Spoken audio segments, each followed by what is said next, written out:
Hello my dear students. आज धनतेरस है। मुझे उम्मीद नहीं थी कि क्या कहते हैं आज के दिन मेरा फर्स्ट वीडियो आएगा इस चैनल पे जिसका नाम है के सर फिजिक्स सेंटर। वैसे तो हम प्रयास कर रहे थे कि ये जून से कि अपना चैनल स्टार्ट करना है और स्टार्ट करने के प्रोसेस में हम जो है चलते गए, लेकिन दिक्कत ये थी कि कोई नॉलेज नहीं था, तो दैट्स वाई जो है टाइम लगने लगा। फिर गैजेट्स वगैरह खरीदने में टाइम लगा और करते मतलब पिछले एक महीने से सोच रहे हैं। गैजेट्स तो आ चुके थे, लेकिन एक महीने से फिर पता चला कि यूट्यूब चैनल कैसे क्रिएट करना है, फिर थंबनेल, बैनर, लोगो, ये सब चीज़ों को करने में फर्स्ट टाइम है तो ये टाइम लग गया। दैट्स वाई क्या कहता है ये इतना डिले हो गया है, लेकिन ठीक है, आज धनतेरस है, so happy Dhanteras to all of you. आज से ही क्या कहता है हमारा चैनल स्टार्ट हो रहा है और ये मेरा फर्स्ट वीडियो है फिजिक्स को लेकर के। ठीक है, अब समय को देखते हुए और सीबीएसई बोर्ड पास में फेब में होगा, आईएससी बोर्ड भी फेब में ही होगा स्टार्ट, तो अभी तक मेरे ख्याल से कि आप लोग जो है इलेक्ट्रोमैग्नेटिक वेव्स तक तो स्टडी कर चुके होंगे। फिर भी मैं मानता हूं कि चलिए आप स्टडी नहीं किए होंगे, लेकिन हम अपना पढ़ने का एक शेड्यूल बनाएंगे, एक पैटर्न बनाएंगे और उसी के हिसाब से जो है क्या कहता है प्रोग्रेस करेंगे, प्रोसीड करेंगे। ओके, तो हम सबसे पहले क्या करते हैं कि इलेक्ट्रोमैग्नेटिक वेव्स के आगे की टॉपिक को स्टडी करते हैं। ठीक है, इलेक्ट्रोमैग्नेटिक वेव्स की आगे की टॉपिक को स्टडी करने में आगे की प्लानिंग देखते हैं। इसके पहले की प्लानिंग या पूरे बुक की प्लानिंग क्लास 12th की जब हम आपको चैप्टर 1 का वीडियो देंगे तो उसमें आपको पूरी प्लानिंग बताएंगे। ठीक है, अभी हम यहां से और इसके आगे की प्लानिंग बताते हैं। ओके, तो हम लोग इसके पहले जो है जो चैप्टर पढ़ के आए हैं इलेक्ट्रोमैग्नेटिक वेव्स पढ़े हैं, और आपको पता है कि इलेक्ट्रोमैग्नेटिक वेव्स ही एंट्री गेट है ऑप्टिक्स का। क्यों? क्योंकि light is an electromagnetic waves. Okay, तो light is an electromagnetic waves, ये तो हम लोग इलेक्ट्रोमैग्नेटिक वेव चैप्टर में इलेक्ट्रोमैग्नेटिक वेव्स पढ़ चुके हैं। अब हम यहाँ पे ये जान रहे हैं कि लाइट एक इलेक्ट्रोमैग्नेटिक वेव है। ओके, यहाँ पे हम क्या कह रहे हैं कि हमें जो चैप्टर पढ़ना है सीबीएसई पैटर्न के आधार पे हम आपको चैप्टर का नाम यहाँ पे मेंशन किए हैं, पर आईएससी बोर्ड के लिए भी ऑप्टिक्स ही रहेगा।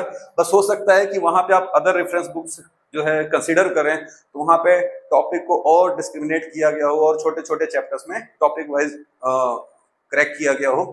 तो यहाँ पे हम ray optics and optical instruments as a whole chapter जो है स्टडी करेंगे as per CBSE board. Okay, तो ये हमारा चैप्टर नंबर 9 है। ओके, ध्यान से देखिएगा कि ये क्लास 12th हम पढ़ा रहे हैं। ठीक है, तो ये चैप्टर नंबर 9 है, रे ऑप्टिक्स एंड ऑप्टिकल इंस्ट्रूमेंट्स।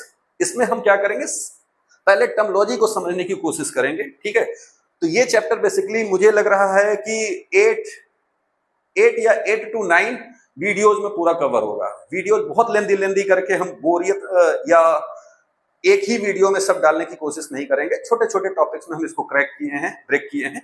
ये हमारा पार्ट 1 है। ठीक है, जैसा कि आपको थंबनेल पे दिखाई देगा कि पार्ट 1 है हमारा रे ऑप्टिक्स एंड ऑप्टिकल इंस्ट्रूमेंट्स का। ओके, तो यहाँ पे हम सबसे पहले ये जानने की कोशिश करेंगे कि ऑप्टिक्स क्या होता है। ठीक है, अब अगर हम ऑप्टिक्स बात करें, इससे पहले हम थोड़ा डिस्कस कर लेते हैं कि ऑप्टिक्स में बेसिकली हमको 3 चैप्टर्स पढ़ने हैं। चैप्टर नंबर 9 एनसीईआरटी के बेसिस पे हम आपको बता रहे हैं सीबीएसई बोर्ड पैटर्न के आधार पे। Chapter number 9 ray optics and optical instruments, then chapter number 10 wave optics, और chapter number 11 dual nature of light. ठीक है कि नहीं? तो बेसिकली डुअल नेचर पढ़ते हैं तो वहां लाइट और मैटर दोनों का पढ़ते हैं। ओके, देन उसके बाद हमारा क्या होगा, मॉडर्न फिजिक्स चालू होगा, एटम्स एंड न्यूक्लियाई, और लास्ट चैप्टर हमारा है इलेक्ट्रॉनिक्स। ठीक है कि नहीं? तो अभी हम वापस आते हैं अपने इस चैप्टर नंबर 9 पे।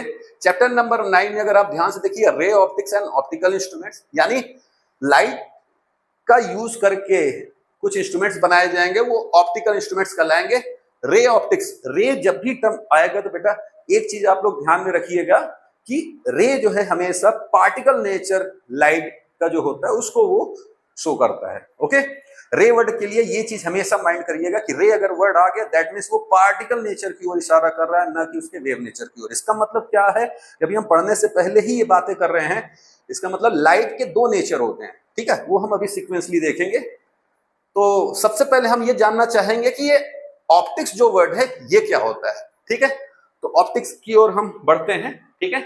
ऑप्टिक्स, ये हमारा इस चैप्टर का पहला टॉपिक है, ऑप्टिक्स। तो ऑप्टिक्स क्या है? तो optics is the branch of physics.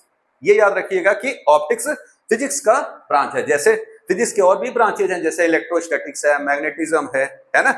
Class 11th में आपने मैकेनिक्स पढ़ा होगा, थर्मोडायनेमिक्स पढ़ा होगा, ठीक है कि नहीं। तो उसी तरीके से optics is the branch of physics.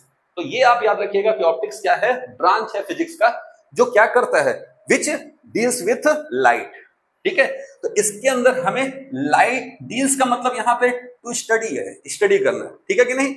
तो ये ऐसा फिजिक्स का ब्रांच है जिसमें हम लाइट की स्टडी करते हैं। और किसकी स्टडी करते हैं?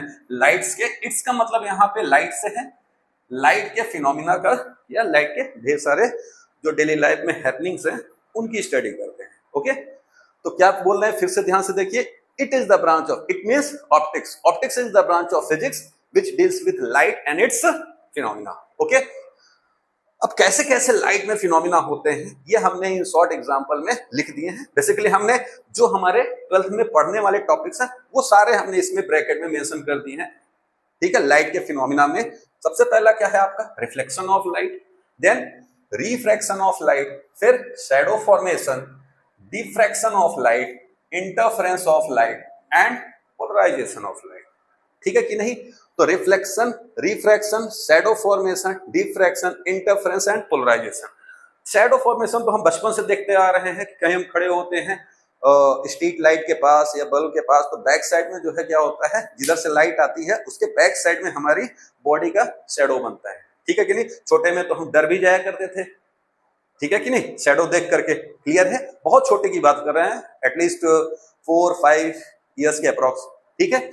तो शैडो मतलब हम तब से देखते आ रहे हैं। तो शैडो फॉर्मेशन में हल्का सा आपको ग्लिम्स देंगे तो आपको ये क्लियर हो जाएगा। तो ये कोई बेसिकली टॉपिक नहीं है जो हमें स्टडी करना, लेकिन लाइफ में होता है तो हम देखते चलेंगे कि शैडो फॉर्मेशन भी लाइट का ही एक फिनोमिना है। ओके, देन अब यहां पे ध्यान से देखिए कि क्या बोल रहा है। ये हर टॉपिक एक दूसरे से लिंक्ड है।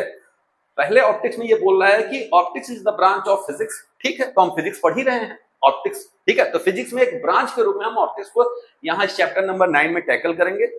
देन क्या बोलना है कि इसमें हमें इस ब्रांच में क्या पढ़ना है? तो हमें लाइट पढ़ना है और लाइट के फिनोमिनास, यानी ये जो फिनोमिनास दिए हैं इनको हमें स्टडी करना है, ठीक है।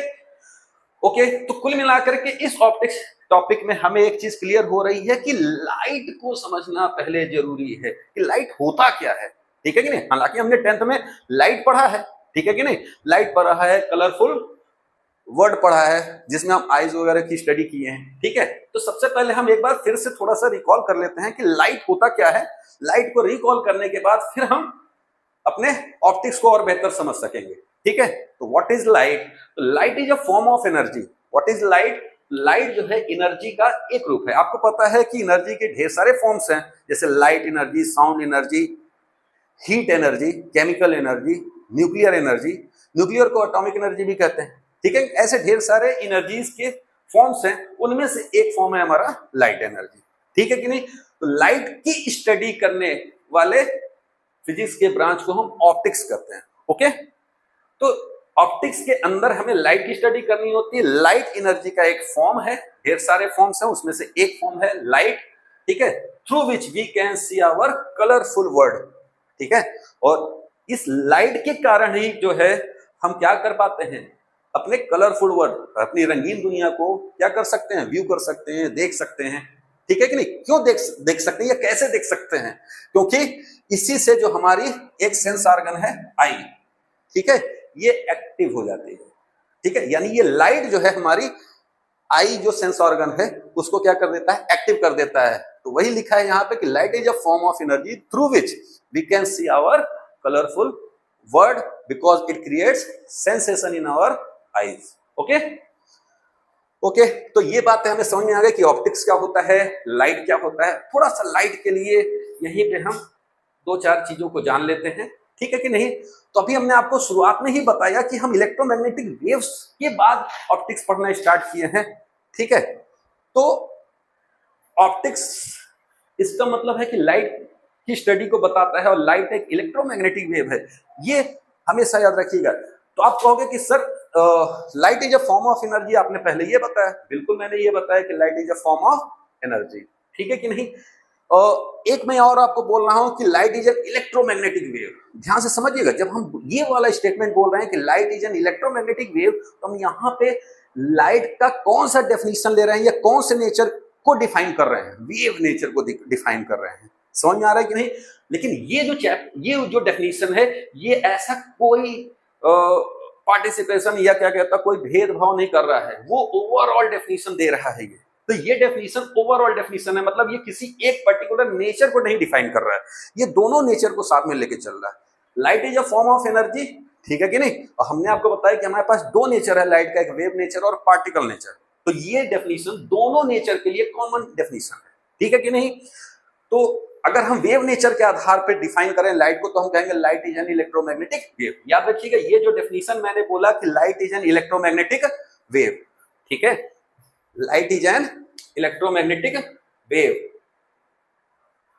Light is an electromagnetic wave, ठीक है। ये जो मैंने आपको बोला, ये डेफिनेशन केवल लाइट के वेव नेचर की डेफिनेशन है। समझ में आ रहा है। ये ओवरऑल डेफिनेशन में अगर आप इस्तेमाल करेंगे तो ये सही नहीं होगा, बल्कि ये डेफिनेशन ज्यादा परफेक्ट दिखेगा आपको ओवरऑल डेफिनेशन में, ठीक है कि नहीं। Light is an electromagnetic wave, okay. Light always travels in a straight path. याद रखिएगा कि लाइट हमेशा स्ट्रेट पाथ में ट्रेवल करेगा। Light always travel in a straight path, या हम ऐसे बोल सकते हैं light always follows straight path, ठीक है कि नहीं। क्लियर है। तो लाइट हमेशा एक स्ट्रेट पाथ में ट्रेवल करेगा। तो ये थोड़ी सी आप लाइट की प्रॉपर्टी में इसको काउंट कर लीजिए, ठीक है कि नहीं। डेफिनेशन आप ये लीजिए कि light is a form of energy through which we can see our colorful world because it creates sensation in our eyes, ठीक है। ये आप इसकी प्रॉपर्टी में ले लीजिए कि लाइट एक इलेक्ट्रोमैग्नेटिक वेव है, ठीक है। दूसरा, light always travels in a straight path. Clear है। लाइट की जो फ्रीक्वेंसी होती है, बेसिकली लाइट के सोर्स की ही फ्रीक्वेंसी होती है। इसका मतलब क्या बोला मैंने कि एक बार सोर्स से अगर लाइट निकल रही है तो लाइट की जो फ्रीक्वेंसी है वो लाइट की सोर्स की ही फ्रीक्वेंसी को लाइट की फ्रीक्वेंसी कहते हैं, और ये मीडियम पे डिपेंड नहीं करते हैं। यानी कि अगर आप मीडियम चेंज करते रहिए, उससे उसकी फ्रीक्वेंसी पे कोई फर्क नहीं पड़ता है, फ्रीक्वेंसी रिमेन्स कांस्टेंट, ओके, ठीक है। तो हमने क्या देख लिया, ऑप्टिक्स देख लिया, हमने क्या देख लिया, लाइट देख लिया, लाइट के डेफिनेशन को समझ लिया, लाइट की ये दो इंपॉर्टेंट प्रॉपर्टीज को समझ लिया, ओके। अब हम आगे बढ़ते हैं नेचर ऑफ लाइट, ठीक है कि नहीं। तो बेसिकली क्या है कि नेचर ऑफ लाइट के लिए अगर हम बात करें तो पहले जो है क्या था कि साइंटिस्ट का, पहले का मतलब हो गया कि अल्बर्ट आइंस्टाइन के पहले, यानी 1900 के पहले की बातें कर रहे हैं। और 1905 बोल दिया तो इसका मतलब ये नहीं कि एकदम डैम श्योर है कि वो 1905 का ही आपको ईयर लेना है। आपको पता है कि सुधार पहले से होने लगता है, बस ये है कि एक पर्टिकुलर डेट हम बोल करके उसके आगे सुधार को शो कर देते हैं, ठीक है कि नहीं। तो यहाँ पे हम कह रहे हैं कि 1905 से पहले जो है, या आप कहिए 1900 से पहले जो है, दो ग्रुप बटा हुआ था। एक ग्रुप कहता था कि लाइट जो है क्या कहता है, पार्टिकल नेचर है, लाइट जो है पार्टिकल नेचर है, ठीक है कि नहीं। पार्टिकल्स को कॉर्पसल्स बोलते थे, पार्टिकल्स को कॉर्पसल्स बोलते थे। और कॉर्पस्क्यूलर मॉडल या कॉर्पस्क्यूलर थ्योरी जो है ये न्यूटन की देन है। यानी पार्टिकल नेचर को सपोर्ट करने वालों में न्यूटन का नाम आता है। न्यूटन के ग्रुप जो थे वो मिलकर के लाइट को पार्टिकल नेचर कहते थे, ठीक है कि नहीं। और न्यूटन के समय में न्यूटन का लेवल काफी अप था, तो उस वक्त हालांकि क्या कहता है हाइगन्स आए थे, उन्होंने बात रखी थी कि लाइट में वेव नेचर भी होता है, पर वो प्रूफ नहीं कर पाए थे। दूसरी बात यह है कि न्यूटन का कद जो है काफी बड़ा था उस वक्त, क्योंकि वो लगभग उस वक्त जितने भी क्लासिकल फिजिक्स थे उसमें हर जगह पे वो कुछ ना कुछ दे करके बैठे हुए थे। लॉज ऑफ मोशन दे के बैठे थे, यूनिवर्सल लॉ ऑफ ग्रेविटेशन दे के बैठे थे। तो दैट्स वाई किसी ने हाइगन्स की बातों को क्या कहता है ध्यान नहीं दिया, इग्नोर कर दिया, ठीक है कि नहीं। लेकिन क्या हुआ कि 1810 में जैसे ही यंग साहब जो है young double slit experiment perform करते हैं तो फिर से हाइगन्स की बातों को कंसीडर किया जाने लगा। इट टेक्स ऑलमोस्ट 140 ईयर्स, ठीक है। तो 140 ईयर्स तक हाइगन्स की बातों को इग्नोर कर दिया गया क्योंकि न्यूटन साहब उनके सामने खड़े थे, ठीक है। तो न्यूटन साहब की बात को ज्यादा प्रिविलेज दिया गया और यही माना गया कि लाइट का नेचर कैसा है, पार्टिकल नेचर है, ठीक है। अच्छा, उन्होंने क्या कहता है डेली लाइफ में ऐसे एग्जाम्पल्स, ऐसे लाइट के फिनोमिना रखे कि जो सब देखते थे और सबको विश्वास भी हो गया। लेकिन क्या कहता है जो वेव नेचर था उसके रेफरेंस में जो है क्या कहता है हाइगन्स साहब ने क्या कहता है कोई परफेक्ट जो है क्या कहता है लॉजिक, कोई परफेक्ट एग्जांपल या एक्सपेरिमेंट उन्होंने उस वक्त नहीं रखा, दैट्स वाई उनको इग्नोर कर दिया गया। लेकिन बाद में चल करके जो है इसको क्या कहता है कंसीडर किया गया है, ठीक है। तो हम देख लेते हैं फिर से एक बार कि नेचर ऑफ लाइट, लाइट का नेचर कैसा है। तो लाइट के दो नेचर हैं, एक तो आपका है पार्टिकल नेचर, ठीक है कि नहीं, दूसरा आपका है सीक्वेंस में ही रख रहे हैं क्योंकि सबसे पहले यही कंसीडर किया गया था इसलिए इसको फर्स्ट नंबर दे रहे हैं। दूसरा आपका वेव नेचर है, ठीक है कि नहीं। तो पार्टिकल नेचर ऑफ लाइट में याद रखिएगा कि लाइट को माना गया है पार्टिकल्स, यानी ग्रुप ऑफ पार्टिकल्स से जो है लाइट बना है। बेसिकली पार्टिकल्स क्या होता है, तो पार्टिकल्स किस चीज का, तो इन्होंने कहा पैकेट है, छोटे छोटे पैकेट्स हैं, इतने छोटे हैं कि वो पार्टिकल के रूप में दिखेंगे, पर उस पैकेट में है क्या, तो उसमें एनर्जी भरी हुई है, ठीक है कि नहीं। हर एक पैकेट को फोटोन कहा गया, ठीक है कि नहीं, हर एक पैकेट को क्या बोला गया, फोटोन कहा गया। जैसे आप ध्यान से देखो, पहले जो है चीनी खुली नहीं मिलती थी, ठीक है, आप 1 किलो 1 kg 2 kg 1.5 kg इस तरीके से आप ले सकते थे। लेकिन अब क्या है, मॉल सिस्टम चालू हो गया, तो आपको पता है कि पैकेट में अब क्या करके चीनी आने लगा है। अब आपको क्या मिलेगा, ½ kg 1 kg 2 kg 5 kg। लेकिन आप कहेंगे कि मुझे 1.5 kg चाहिए, वो भी मिल जाएगा, आप 1 kg का पैकेट लीजिए, ½ kg का लीजिए। लेकिन अगर आपने कहा 1.25 kg चाहिए तो ये पॉसिबल नहीं है मॉल में, ठीक है। तो अब पैकेट सिस्टम चालू हो गया है, तो वो लाइट में भी हम लोगों ने कंसीडर किया है बेसिकली कॉर्पस्कुलर थ्योरी के अंदर कि लाइट जो है छोटे छोटे एनर्जी के पैकेट्स से बना हुआ है। उन छोटे छोटे पैकेट्स को फोटोन कहा गया है, ठीक है कि नहीं, जहां फोटोन की जो एनर्जी होती है ये सबसे मिनिमम अमाउंट ऑफ एनर्जी या एक फोटोन की एनर्जी होती है ई का मतलब यहाँ एनर्जी से E = h न्यू। न्यू क्या है, उसकी फ्रीक्वेंसी। याद रखिएगा ये न्यू है, ये v नहीं है, ठीक है। तो न्यू इस तरीके से आप बनाएंगे।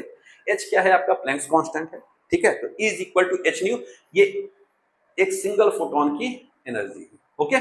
तो लाइट को पार्टिकल नेचर के रूप में जो है शो किया गया है कि लाइट एग्जिबिट्स पार्टिकल नेचर, ठीक है। और याद रखिएगा कि particle requires some material medium. Material देखिए, पहले हम लोग बोलते थे कि मीडियम और वैक्यूम, मीडियम उसको बोलते थे जैसे हमारे पास एयर है, वाटर है, इन सबको हम मीडियम बोलते थे। और वैक्यूम का मतलब है कि उसमें क्या कहता है, कोई मटेरियल नहीं, ठीक है। तो 12th के लेवल पे आकर के उसी को बोला जाता है, मीडियम को मटेरियल मीडियम और वैक्यूम को नॉन मटेरियल मीडियम, ठीक है कि नहीं। तो वर्डिंग आपको समझ में आ रही होगी। मटेरियल मीडियम का मतलब जो आप नॉर्मली मीडियम जानते हैं उसी को मटेरियल मीडियम बोल रहे हैं, और वैक्यूम को यहाँ पे नॉन मटेरियल मीडियम मतलब उसमें कोई मटेरियल नहीं, यानी कोई पार्टिकल से ऐसा कुछ भी नहीं पाया जाता है, वो पूरी तरीके से ब्लैंक है, ठीक है कि नहीं। तो यहाँ पे क्या कह रहे हैं कि पार्टिकल नेचर है जो लाइट का है उसको मटेरियल मीडियम की रिक्वायरमेंट होती है, मतलब हवा, पानी, इस तरीके के मीडियम्स की, ऑयल, ठीक है, केरोसिन, ग्लास, ठीक है कि नहीं। तो ऐसे ढेर सारे आपको मटेरियल मीडियम्स मिलेंगे। तो पार्टिकल नेचर ऑफ लाइट को हमेशा मटेरियल मीडियम की आवश्यकता होती है, ये वैक्यूम या नॉन मटेरियल मीडियम में ट्रेवल नहीं कर सकता है, ठीक है कि नहीं। और ये तब का मैं आपको बता रहा हूं कि जब न्यूटन साहब थे वो क्या कहता, उस समय आपको पता है इतना एडवांस थोड़ी नहीं था, कोई हमारे पास स्पेस शटल ऐसा कुछ भी नहीं था कि क्या कहता है हम अर्थ के बाहर जा सकें और ऐसा जान सकें, ठीक है। ये तो रिसेंटली 100 या 120 ईयर्स के अप्रॉक्स में ये सब चीजें पता चल रही हैं कि हाँ ठीक है, पृथ्वी के बाहर भी बहुत चीजें हैं। पृथ्वी मतलब पूरे ब्रह्मांड में जैसे प्लैनेट्स हैं, मेटोर्स हैं, इन सब को हटा दीजिए तो बाकी जो ब्लैंक स्पेस बच रहा है वो क्या है, वो वैक्यूम है, ठीक है, या नॉन मटेरियल मीडियम, ओके। तो यहाँ पे हम क्या कर रहे हैं कि लाइट का एक नेचर है particle nature of light, it requires material medium, ठीक है कि नहीं। इसको प्रूफ करने के लिए कि लाइट पार्टिकल नेचर है, इसको प्रूफ करने के लिए 3 एग्जांपल्स या 3 फिनोमिनॉस को शो किया गया जो कि सीधे सीधे इस चीज की ओर इशारा करते हैं कि लाइट पार्टिकल नेचर है, ठीक है। जैसे reflection of light, reflection of light जो है पार्टिकल नेचर को प्रूफ करता है, refraction of light shadow formation, ठीक है कि नहीं। ये जो तीन फिनोमेना हैं लाइट के, ये चीज प्रूफ करते हैं कि लाइट का नेचर पार्टिकल। ओके, जैसे आपको पता है कि अगर हम बॉल मारेंगे तो बॉल बाउंस होकर के आ रहा है, बॉल एक तरीके से ऑब्जेक्ट जैसा है कि नहीं, ऑब्जेक्ट ही है, तो बॉल मारते हैं तो बाउंस होकर के आ रहा है। ठीक उसी तरीके से लाइट किसी प्लेन स्मूथ सरफेस पे पड़ के टकरा के वापस आता है सेम मीडियम में, बाउंस बैक होता है उसी मीडियम में। तो इसका मतलब क्या है कि लाइट बॉल जैसा ही तो बिहेवियर शो कर रहा है। बॉल एक ऑब्जेक्ट है तो लाइट छोटे ऑब्जेक्ट को पार्टिकल ही तो कहेंगे ना, तो पार्टिकल बोल रहे हैं। क्लियर हुआ? यानी ये पार्टिकल नेचर को क्या कर रहा है, कंसीडर कर रहा है लाइट के। ओके, रिफ्रैक्शन ऑफ लाइट, आपको पता है कि अगर एक मीडियम से दूसरे मीडियम में, जैसे आप दौड़ते हुए पानी में एंटर करें तो आपकी स्पीड डिस्टर्ब हो गई है कि नहीं। आप पानी में से दौड़ते हुए अचानक लैंड पे आए तो आपकी स्पीड फिर डिस्टर्ब होगी। पानी में जब आप जाएंगे तो स्पीड कम हो जाएगी और पानी से लैंड पे आएंगे तो स्पीड बढ़ जाती है। ठीक उसी तरीके से लाइट, ठीक है, आप क्या हैं, आप एक तरीके से अपने आप को ऑब्जेक्ट समझ सकते हैं, है कि नहीं। तो इसका मतलब ये जो रिफ्रैक्शन ऑफ लाइट है ये भी पार्टिकल नेचर को क्या कर रहा है, सपोर्ट कर रहा है। इसका मतलब ये शो कर रहा है कि लाइट पार्टिकल नेचर है। ओके, शैडो फॉर्मेशन में ध्यान से देखिए, अगर मैं ऐसे खड़ा हूं, ठीक है कि नहीं, और सामने से लाइट आए, तो सामने से अगर लाइट आएगी तो ये बताइए जितना मेरा शरीर है, बॉडी, क्या वो उसके पीछे जा पाएगी, क्या वो लाइट पे ही रुक जाएगी? जो लाइट जाएगी वो बस मेरे किनारे इधर से और इधर से जाकर के पीछे पड़ेगी, और बाकी मेरे पीछे वाले पोर्शन में वो लाइट क्रॉस बॉडी को कर नहीं पाएगी। तो नहीं कर पाती है तो वहां पीछे क्या बनता है, शैडो बनता है ना, परछाई बनती है कि नहीं, ठीक है कि नहीं, एक छाया बनती है कि नहीं। तो ये क्या शो करे, जैसे मान लीजिए आप सामने से क्या कहता है कोई ढेर सारे क्या कहता है पानी मेरे ऊपर फेंकिए, तो क्या होगा कि जितनी मेरी बॉडी है उसके पीछे पानी नहीं जाएगा, बाकी सब जगह जाएगा। तो आप पानी के स्थान पर कंसीडर कर लीजिए कि लाइट आप फेंकिए मेरे ऊपर, तो जब लाइट आएगी मेरे पास तो मुझको छोड़ करके या मेरे पीछे वाले पोर्शन को छोड़ करके बाकी सब साइड में जाएगी। तो जहां नहीं जाएगी वहां पे क्या होगा, एक ब्लैंक बनेगा। उस ब्लैंक को ही क्या कर रहे हैं, बेसिकली लाइट के उसमें देखें तो पीछे डार्कनेस जैसा आएगा, ठीक है कि नहीं। उसी डार्कनेस को क्या कहते हैं हम, शैडो, ठीक है। तो ये क्या शो कर रहा है कि इसका मतलब लाइट क्या है, पार्टिकल नेचर। ओके, ये जरूर ध्यान में रखिएगा कि लाइट को क्या चाहिए, अगर पार्टिकल नेचर है तो मटेरियल मीडियम चाहिए। ओके, तो लाइट मटेरियल मीडियम के लिए कौन कौन से फिनोमेना जो लाइट के पार्टिकल नेचर या को प्रूफ कर रहे हैं, तो हम कहेंगे reflection of light, refraction of light और शैडो फॉर्मेशन। ओके, जबकि wave nature of light Huygens ने सबसे पहले इसको प्रपोज किया था, ठीक है कि नहीं। इसको मटेरियल मीडियम की रिक्वायरमेंट नहीं है, नॉट नेसेसरी का मतलब है मिल गया तब भी ठीक, नहीं मिला तब भी ठीक। इसका मतलब है कि ये कहता है कि मटेरियल मीडियम हो ये जरूरी नहीं है, ठीक है कि नहीं। जैसे आज के समय में हम एग्जांपल दे सकते हैं, जैसे सन से लाइट अर्थ पे आ रही है, आपको पता है बीच में क्या है, वैक्यूम है। अब आप बताइए, सन चलो मटेरियल मीडियम होगा, वहां पे एटमॉस्फेयर होगा, ठीक है कि नहीं, एटमॉस्फेयर मतलब मटेरियल मीडियम होगा। अर्थ यहाँ भी एटमॉस्फेयर है, मटेरियल मीडियम है, लेकिन उनके बीच में तो वैक्यूम है ना, नॉन मटेरियल मीडियम है। तो वहां सन से जो है, सन से ये अर्थ तक लाइट एक्चुअल में पहुंच कैसे रही है, बीच में तो हमारे पास क्या है, यहाँ पे वैक्यूम है, ठीक है कि नहीं। तो यहाँ पे अगर वैक्यूम है, लाइट यहाँ पहुंच रही है, इसका मतलब बीच में ये पार्टिकल नेचर नहीं होगा, यही तो मतलब हुआ ना। इसका मतलब क्या है कि ये कोई और नेचर होगा, उस नेचर को ही क्या कहा गया है, वेव नेचर, ठीक है कि नहीं। तो ये क्या बता रहा है कि लाइट को मीडियम मिले या न मिले, नॉट नेसेसरी, मतलब जरूरी नहीं है कि मटेरियल मीडियम हो ही तभी हम चलेंगे। नहीं मिला, वैक्यूम मिल गया यानी नॉन मटेरियल मीडियम मिल गया, तब भी लाइट प्रोसीड करेगी, ट्रेवल करेगी, ठीक है। और ये क्यों करेगी, क्योंकि लाइट का नेचर एक और है, वेव नेचर भी है लाइट का। अब आज के समय में अगर हम बोले तो इसको सपोर्ट करने वाले कुछ फिनोमिनाज हैं लाइट के, जैसे diffraction of light, interference of light, polarisation of light. अब ये आप पहली बार टर्म सुन रहे होंगे, ठीक है। इससे पहले क्या कहता है, आप 11th में सुने होंगे, लास्ट चैप्टर जब हम पढ़ रहे थे ऑस्किलेशन एंड वेव्स, तो वहां पे वेव्स पढ़ रहे थे ना, वेव्स वहां भी था पर यहाँ भी है। पर यहाँ वाला जो वेव है वो कैसा है, इलेक्ट्रोमैग्नेटिक वेव। लाइट क्या है, एक इलेक्ट्रोमैग्नेटिक वेव है, ठीक है कि नहीं, और ये स्ट्रेट पाथ में ट्रेवल करता है। पर जो हम 11th में पढ़े थे लास्ट चैप्टर, वो मैकेनिकल वेव्स था। इसका मतलब वेव भी दो प्रकार के होते हैं, electromagnetic waves and mechanical waves. Mechanical waves में जैसे आप एग्जांपल ले सकते हो वाटर वेव्स, है ना, जैसे तालाब में क्या कहता है, आप कंकड़ मारिए तो उसमें वेव्स जनरेट होते हैं ना, तो वो क्या है, वाटर वेव्स है, ठीक है, साउंड वेव्स। तो साउंड वेव्स, वाटर वेव्स, ये सब कौन से हैं, ये सब मैकेनिकल वेव्स, क्लियर, उनको मैकेनिकल वेव्स बोलते हैं। और लाइट क्या है, इलेक्ट्रोमैग्नेटिक वेव, ठीक है कि नहीं। तो हम क्या कर रहे हैं कि वहां पे भी क्या कहता है, हम जब मैकेनिकल वेव्स पढ़ रहे थे तो वहां पे भी हम देखे थे कि डिफ्रैक्शन और इंटरफेरेंस वहां भी हो रहा था। इसका मतलब डिफ्रैक्शन और इंटरफेरेंस मैकेनिकल वेव्स हो, इलेक्ट्रोमैग्नेटिक वेव्स हो, ठीक है, वाटर वेव्स हो, हर तरीके के वेव्स में फिजिबल है, मतलब ये होता है, ये दोनों फिनोमिना। लेकिन जो पोलराइजेशन है वो स्पेशली केवल ट्रांसवर्स नेचर या कहो इलेक्ट्रोमैग्नेटिक वेव यानी लाइट को ही सपोर्ट करता है, यानी ये फिनोमिना सीधे सीधे लाइट के वेव नेचर को ही सपोर्ट करता है। पर ये तीनों फिनोमिना मिलकर के वेव नेचर को सपोर्ट करते हैं। अब लाइट में भी ये डिफ्रैक्शन और इंटरफेरेंस होता है, तो हम क्या कर सकते हैं कि वेव नेचर ऑफ जो लाइट है वो सपोर्टेड है इन तीन फिनोमिना से, diffraction, interference and polarisation. Okay, ठीक है। जब क्या कहता है, ये चीजें क्या कहता है आइंस्टाइन साहब से पूछी गई। किससे पूछी गई, अल्बर्ट आइंस्टाइन से। किससे पूछी गई, अल्बर्ट आइंस्टाइन,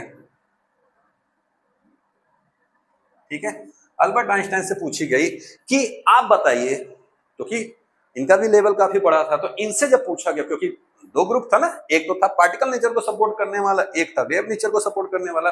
इनसे जब पूछा गया आप इस ग्रुप में से किसको चूज करेंगे, तो उन्होंने स्टडी किया, उनके असिस्टेंटों ने भी स्टडी किया, और फिर इन्होंने कहा कि लाइट एक ही समय पे at the same instant of time दोनों नेचर शो करती है, ठीक है। इसका मतलब लाइट एक ही समय पे, ऐसा भी नहीं कि अलग अलग समय पे, कि पहले पार्टिकल नेचर हो जाए उसके बाद वेव नेचर होगा, या पहले वेव हो जाए फिर पार्टिकल नेचर होगा, ऐसा नहीं।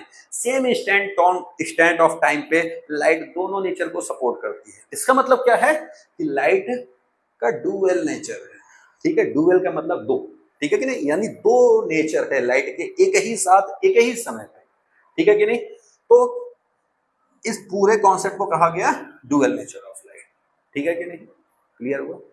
जब हम यही डुअल नेचर ऑफ लाइट बहुत ही माइक्रो लेवल पे, बहुत ही सूक्ष्म लेवल पे, यानी एटॉमिक लेवल पे जाकर के हम देखते हैं, एटॉमिक लेवल पे, इलेक्ट्रॉन के लेवल पे जाकर के देखते हैं, ठीक है, इलेक्ट्रॉन प्रोटॉन के लेवल पे जाके देखते हैं डुअल नेचर ऑफ लाइट, ठीक है। कौन कौन सा, वेव और पार्टिकल नेचर दोनों एक साथ जब हम माइक्रो लेवल पे जाके देखते हैं, तो लाइट के उस सब ब्रांच को कहा जाता है क्वांटम ऑप्टिक्स, ठीक है। आज के समय में ये सबसे इंपॉर्टेंट, समझ लो क्या कहता है, रिसर्च का टॉपिक है क्वांटम ऑप्टिक्स, क्लियर है। क्वांटम ऑप्टिक्स पे स्टडी चल रही है, इसी से क्वांटम कंप्यूटर, ठीक है कि नहीं, और स्मार्ट टेलीकम्युनिकेशन, ये सब क्या कहता है कहीं ना कहीं इस रिसर्च पे बेस्ड है। अगर ये रिसर्च हमारी सक्सेसफुल हो जाती है तो आप समझ लीजिए कि मतलब हम 200-400 साल की चीजों को with in second, with in minute achieve कर लेंगे। ये स्पीड हो जाएगी हमारी टेक्नोलॉजी की, ठीक है कि नहीं। तो क्वांटम ऑप्टिक्स का मतलब, क्वांटम का मतलब क्या होता है, क्वांटम बेसिकली क्वांटा वर्ड से बना है, क्वांटा, ठीक है। क्वांटा का मतलब या क्वांटम का मतलब होता है माइक्रो लेवल या सूक्ष्म लेवल, ठीक है कि नहीं, क्लियर है। तो बहुत सूक्ष्म लेवल का मतलब आप ऐसे समझे एटॉमिक लेवल, इलेक्ट्रॉन्स यानी एलिमेंट्री, सब एटॉमिक लेवल्स, ठीक है, एटॉमिक लेवल्स, सब एटॉमिक लेवल्स पे जा करके जब हम डुअल नेचर स्टडी करते हैं लाइट का, तो वो ऑप्टिक्स का सब ब्रांच क्या कहलाता है, क्वांटम ऑप्टिक्स। मेरे ख्याल से आपको ये फर्स्ट बोर्ड पे जो लिखी हुई बातें हैं हमारे फर्स्ट वीडियो में, ये आपको सारी बातें क्लियर हो गई होंगी। मैं हट जाता हूं, आप स्क्रीनशॉट ले लें, ठीक है। देन हम अपना दूसरा टॉपिक स्टार्ट करते हैं। अभी हमारा पार्ट 1 में ही आगे का टॉपिक स्टार्ट होगा, जैसा कि आपको दिया गया इंट्रोडक्शन में।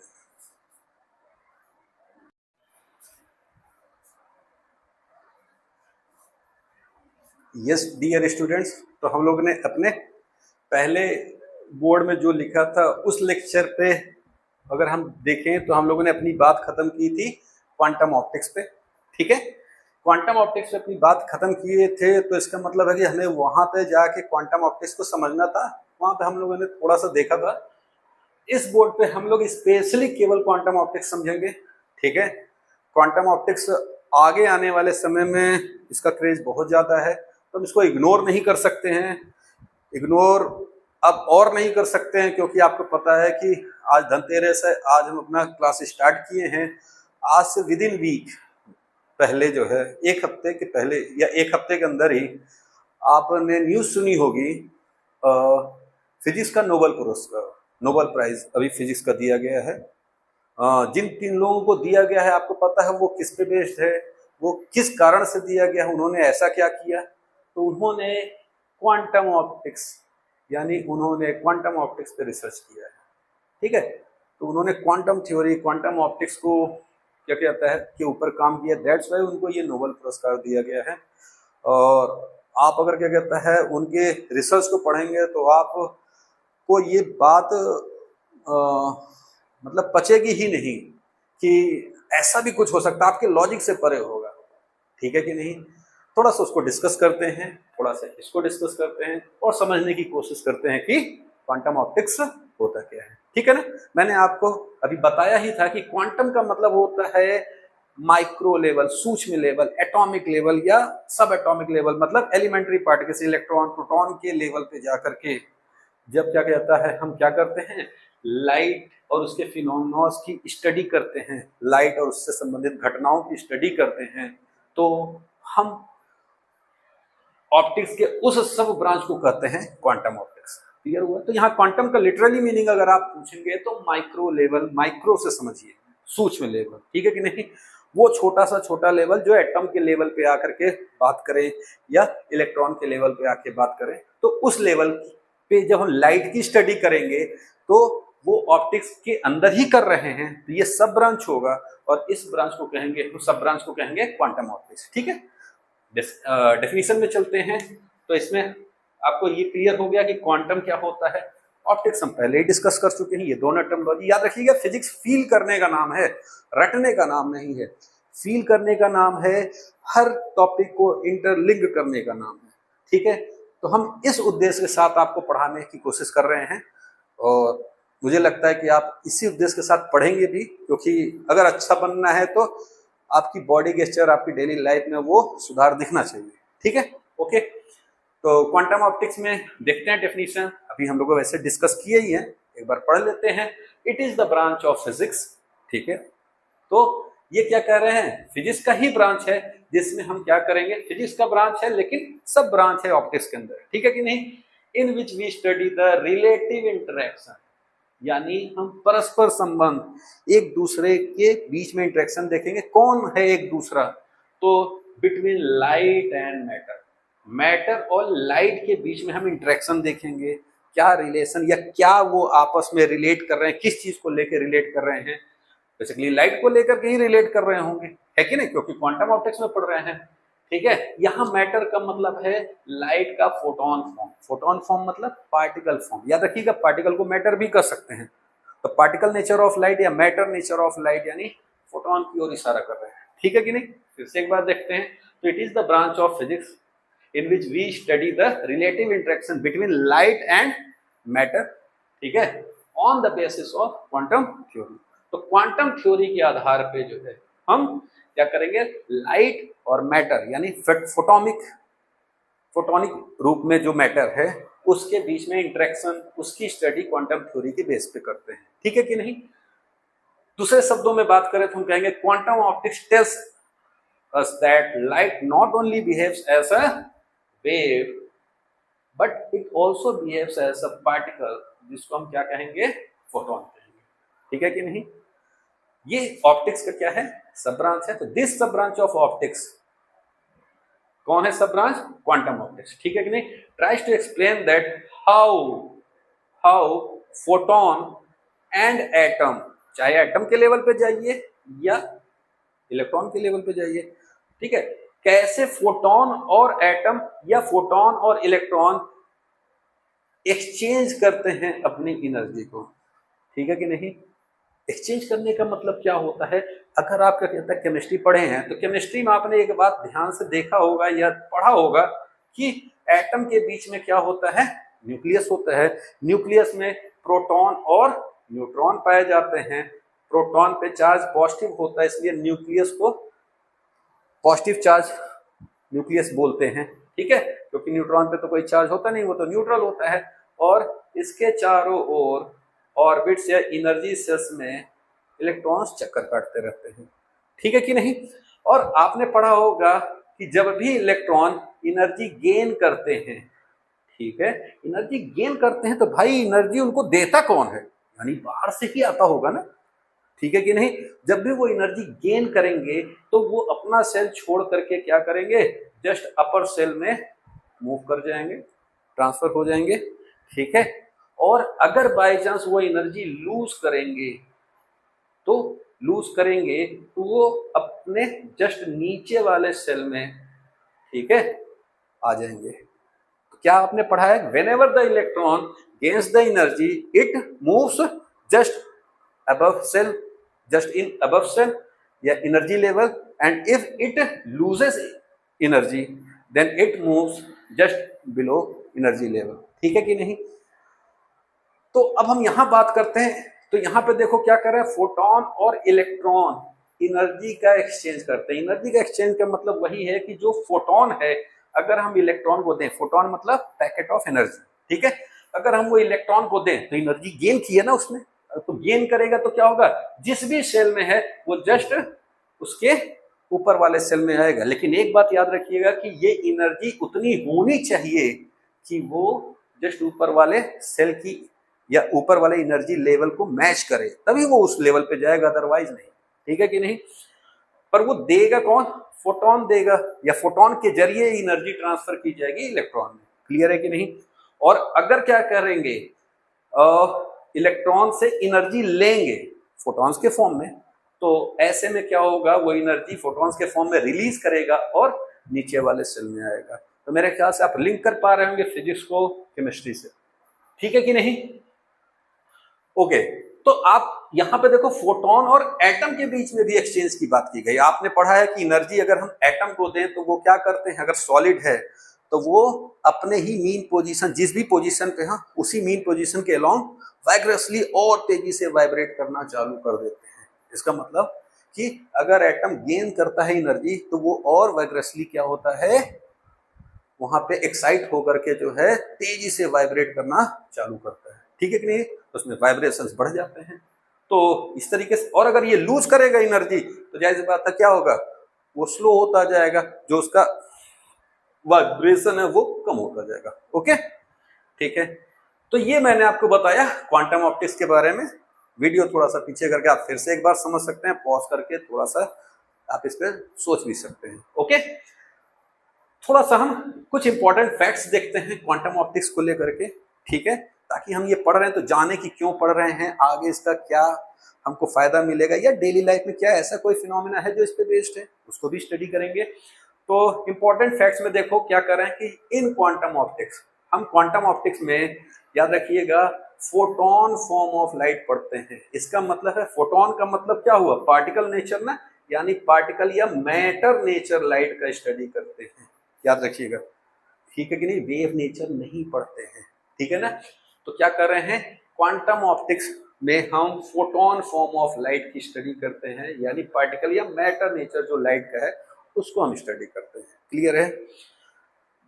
एटम फोटोन इंटरेक्शन की स्टडी करते हैं, ये तो हम लोगों ने अभी ऊपर ही देखा कि यहाँ पे एक्सचेंज करते हैं वो अपनी एनर्जी को, कौन, फोटोन और एटम या इलेक्ट्रॉन, ठीक है कि नहीं। बताया ना कि क्वांटम है यानी माइक्रो लेवल पे, यानी एटॉमिक लेवल या इलेक्ट्रॉन के लेवल पे जाकर के हम क्वांटम ऑप्टिक्स पढ़ते हैं। तो यहाँ पे हम एटम और फोटोन के बीच में इंटरेक्शंस पढ़ते हैं।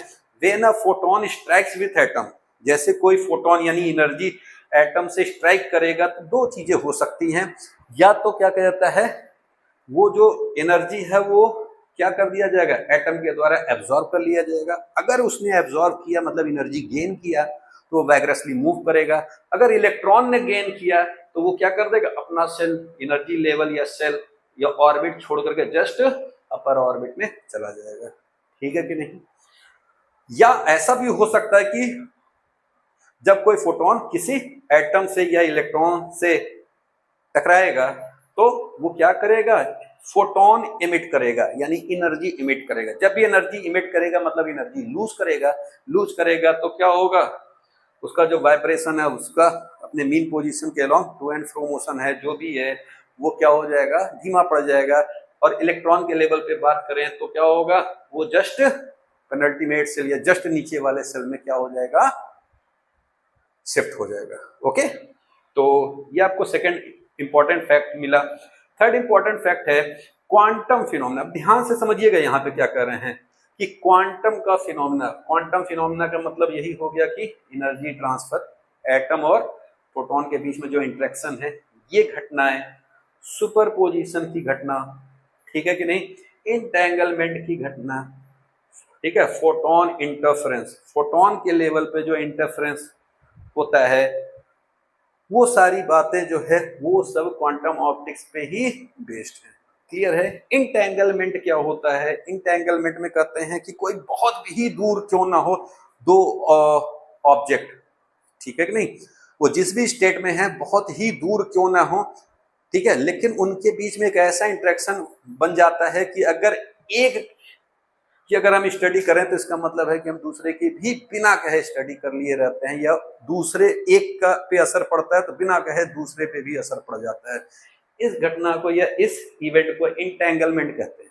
ओके, तो ये सारे जो फिनोमिना हैं, ये सारे जो इवेंट्स हैं डेली लाइफ में हैपनिंग्स हैं, ये जो है क्या कहता है, क्वांटम ऑप्टिक्स पे बेस्ड है। ओके, बात करते हैं अगर हम क्वांटम ऑप्टिक्स के यूज की, डेली लाइफ में कहाँ अप्लाई हो रहा है या आगे कहाँ अप्लाई होगा, तो उस पर देखें तो याद रखिएगा लेजर, ठीक है, लेजर टेक्नोलॉजी जो है, लेजर टेक्नोलॉजी में याद रखिएगा कि क्वांटम ऑप्टिक्स का ही प्रिंसिपल इस्तेमाल होता है। तो अगर आपसे पूछा जाए कि किस प्रिंसिपल पे लेजर वर्क करता है, तो वर्किंग प्रिंसिपल जो है लेजर का वो क्या है, क्वांटम ऑप्टिक्स है। ठीक है कि नहीं, लेजर का फुल फॉर्म आप देख सकते हैं, ठीक है, एल का मतलब यहाँ लाइट से है, ए का मतलब एम्प्लीफिकेशन, ठीक है, एस का मतलब स्टिमुलेटेड, ठीक है, ई का मतलब एमिशन और आर का मतलब रेडिएशन, ठीक है कि नहीं। तो लाइट एम्प्लीफिकेशन का मतलब क्या होता है, यहाँ लाइट का सेंस रोशनी से है, ठीक है ना, लाइट के प्रकाश से है, ठीक है कि नहीं। तो लाइट एम्प्लीफिकेशन का मतलब होता है कि जो रोशनी है लाइट की वो एम्प्लीफाई हो जाती है, उसको बढ़ा दिया जाता है लेजर में। लेजर जो टेक्नोलॉजी है इसमें लाइट की जो रोशनी है, रोशनी को एम्प्लीफाई कर दिया जाता है, बढ़ा दिया जाता है। कैसे बढ़ाया जाता है ये जानना जरूरी है। तो स्टिमुलेटेड एमिशन के प्रोसेस से, स्टिमुलेटेड एमिशन का प्रोसेस क्या होता है, ठीक है, इसमें क्या किया जाता है, स्टिमुलेटेड एमिशन का मतलब हो गया कि जो भी क्या कहता है हमारा फोटोन है, क्या है, वो एटम से एमिट करवाया जाता है, ठीक है, एटम के लेवल पे जाके बात हो रही है। तो एटॉमिक लेवल पे क्या किया जाता है कि वहां से फोटोन को एमिट करवाया जाता है, ठीक है कि नहीं, क्लियर है। किस रूप में एमिट करते हैं, तो रेडिएशन के फॉर्म में। रेडिएशन का मतलब है इलेक्ट्रोमैग्नेटिक वेव, जो लाइट का नेचर है उस फॉर्म में, ठीक है कि नहीं। तो यहाँ पे रोशनी लाइट की बढ़ा दी जाती है, ठीक है, कैसे बढ़ाई जाती है, तो एटम से इलेक्ट्रोमैग्नेटिक वेव के फॉर्म में क्या किया जाता है, फोटोन का एमिशन या एनर्जी का एमिशन करवा करके हम क्या करते हैं, रोशनी को, लाइट की इंक्रीज कर देते हैं, ठीक है कि नहीं।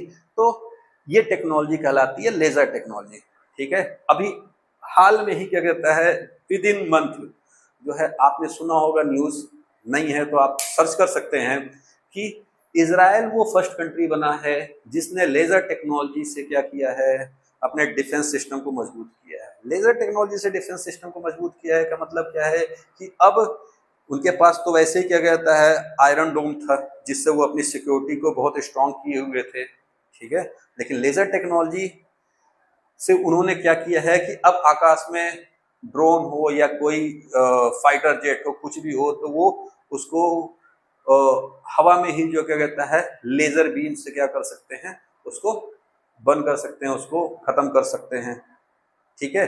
तो ये उन्होंने अपने डिफेंस सेक्टर में इस टेक्नोलॉजी का इस्तेमाल किया है। ऐसा करने वाला वो वर्ल्ड का पहला नेशन बन चुका है, ठीक है। तो लेजर टेक्नोलॉजी किस प्रिंसिपल पे बेस्ड है, क्वांटम ऑप्टिक्स पे। Quantum computer, quantum computer again research का विषय है। अब सोचिए ये इतना हॉट क्या कहता है न्यूज है या इतना हॉट रिसर्च का विषय है कि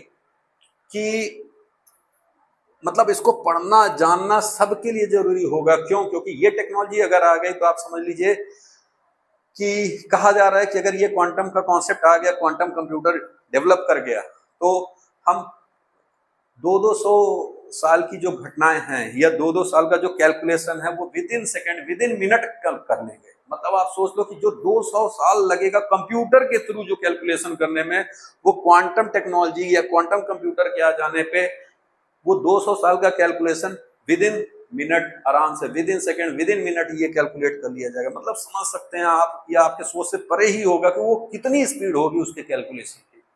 ठीक है। क्वांटम क्रिप्टोग्राफी में, क्वांटम के क्रिप्टोग्राफी में भी हम क्या करते हैं, क्वांटम ऑप्टिक्स का इस्तेमाल करते हैं। ये बेसिकली क्या है, कम्युनिकेशन को सिक्योर बनाता है। ठीक है कि नहीं? जो हमारा कम्युनिकेशन है उसको क्या करता है, ये सिक्योरिटी प्रोवाइड कराता है ये टेक्नोलॉजी। ठीक है कि नहीं? Quantum cryptography. ठीक है। ऑप्टिकल कम्युनिकेशन, ठीक है, ऑप्टिकल फाइबर के थ्रू जो कम्युनिकेशन होता है, जो हम ऑप्टिकल यानी ऑप्टिकल इंस्ट्रूमेंट में सेंसर्स का इस्तेमाल करते हैं, वहां पे भी हम क्या करते हैं, क्वांटम ऑप्टिक्स या क्वांटम टेक्नोलॉजी, क्वांटम थ्योरी, इन सब का इस्तेमाल करते हैं।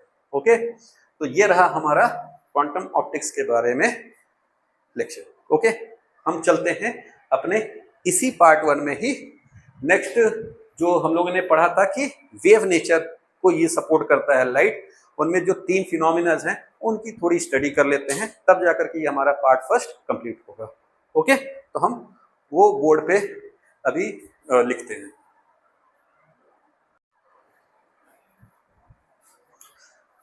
यस माय डियर स्टूडेंट्स, हम इस बोर्ड में हम देखेंगे, बेसिकली हमारा फर्स्ट पार्ट ही अभी चल रहा है, वेव नेचर ऑफ लाइट। अब आप कहेंगे सर आपने डुअल नेचर में पहले सबसे पहले पार्टिकल नेचर बताया था, पर उसके फिनोमेनास की बात अभी नहीं कर रहे हैं। उसके फिनोमेनास की बात अभी हम इसलिए नहीं कर रहे हैं क्योंकि बेसिकली हमने 10th में तो पार्टिकल नेचर ही पढ़ा है ना, रिफ्लेक्शन, रिफ्रैक्शन। ठीक है कि नहीं? तो वो तो आप वैसे भी जानते हैं, पर वेव नेचर के बारे में आप बिल्कुल नहीं जानते हैं। तो हम वेव नेचर को यहाँ पे डिस्कस करेंगे, देन उसके बाद अपना मेन टॉपिक स्टार्ट करेंगे, reflection of light, refraction of light and means ray optics, and then after that optical instruments. ठीक है कि नहीं? तो आज हमारा फर्स्ट जो पार्ट है बेसिकली वो इंट्रो ही है इस चैप्टर का। ठीक है कि नहीं?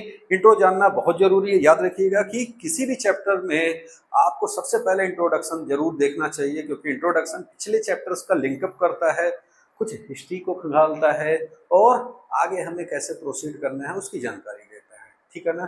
तो एक माइंडसेट तैयार करने के लिए, एक स्ट्रेटजी बनाने के लिए, एक प्लानिंग बनाने के लिए हमेशा याद रखिए इंपॉर्टेंट होता है इंट्रोडक्शन। अगर आप क्या कहता है एनसीईआरटी भी देखें तो आप देखेंगे कि हर चैप्टर में जो पहला टॉपिक है वो इंट्रोडक्शन ही है। अब उसको अगर दिया गया है तो हम उसको इग्नोर तो नहीं कर सकते हैं ना। ठीक है, तो आप अपनी डेली लाइफ की स्टडी में कोई भी चैप्टर में पहला टॉपिक हमेशा इंट्रोडक्शन दें और उसको प्रिविलेज दें, इंपॉर्टेंस दें। ठीक है, चलिए तो हम पार्टिकल नेचर में जो हमारे क्या कहता है फिनोमेनाज हैं लाइट के, उसको देखेंगे और उससे हम क्लियर होंगे और ये फिनोमेना जस्टिफाई करेंगे कि हाँ लाइट का वेव नेचर भी पार्टिकल नेचर के साथ एग्जिस्ट करता है। ठीक है कि नहीं? तो पहला फिनोमेना हम देखते हैं डिफ्रैक्शन ऑफ लाइट। ठीक है कि नहीं? डिफ्रैक्शन का मतलब क्या होता है ना? पहले इस वर्ड को समझते हैं, डिफ्रैक्शन टर्मिनोलॉजी क्या बोलती है। ठीक है, डिफ्रैक्शन का लिटरली अगर आप मीनिंग समझेंगे तो याद रखिए bending of light.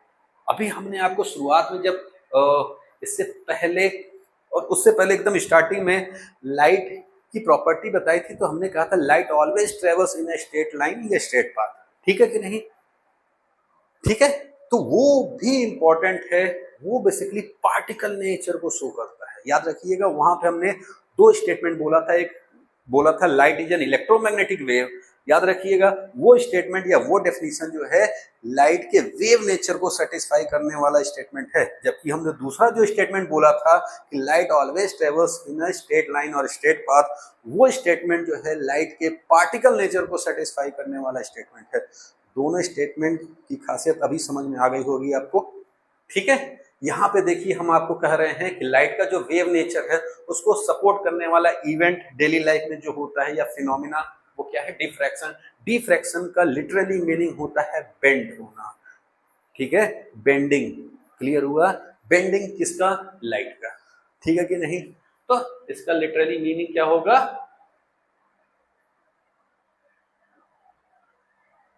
Bending. Clear है ना? मुड़ना, ठीक है।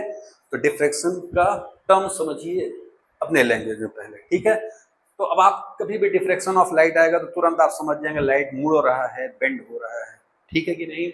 तो देखिए क्या डेफिनेशन है, तो कह रहे हैं light is the process or phenomena, ठीक है, या इवेंट। डेली लाइफ में होने वाली जो घटनाएं हैं उसको इवेंट या हैपनिंग्स भी कहते हैं ना। लाइट इज द फिनोमिना और event in which light waves, या जरूरी नहीं है कि लाइट में ही डिफ्रैक्शन हो। हमने मैकेनिकल वेव्स जब पढ़ा था 11th में लास्ट चैप्टर, तो वहां पे हमने मैकेनिकल वेव्स में भी देखा था कि डिफ्रैक्शन का फिनोमिना आ रहा था। साउंड वेव्स, ठीक है कि नहीं? वाटर वेव्स, क्लियर है? इलेक्ट्रोमैग्नेटिक वेव्स, आप कहोगे sir light is an electromagnetic wave. देखो इलेक्ट्रोमैग्नेटिक वेव लाइट है, पर इलेक्ट्रोमैग्नेटिक वेव्स में और भी वेव्स आते हैं जो लाइट नहीं है, ठीक है कि नहीं? क्लियर है? तो यहाँ पे आपको समझना है जैसे अल्ट्रावायलेट वेव्स, गामा रेज, ये सभी इलेक्ट्रोमैग्नेटिक वेव्स हैं। समझ में आ रहा है कि नहीं? रेडियो वेव्स, वो लाइट वेव्स थोड़ी ना है। लाइट वेव्स में तो हम लोग क्या पढ़ते हैं? VIBGY और व्हाइट कलर, ठीक है कि नहीं? ऑफ लाइट जो कि ग्रुप ऑफ 7 कलर्स है, ठीक है कि नहीं? तो लाइट या विजिबल लाइट उसी को कहा जाता है। बाकी gamma rays, X rays, UV, ठीक है, infrared, television waves, radio waves, microwaves, ये सब क्या हैं?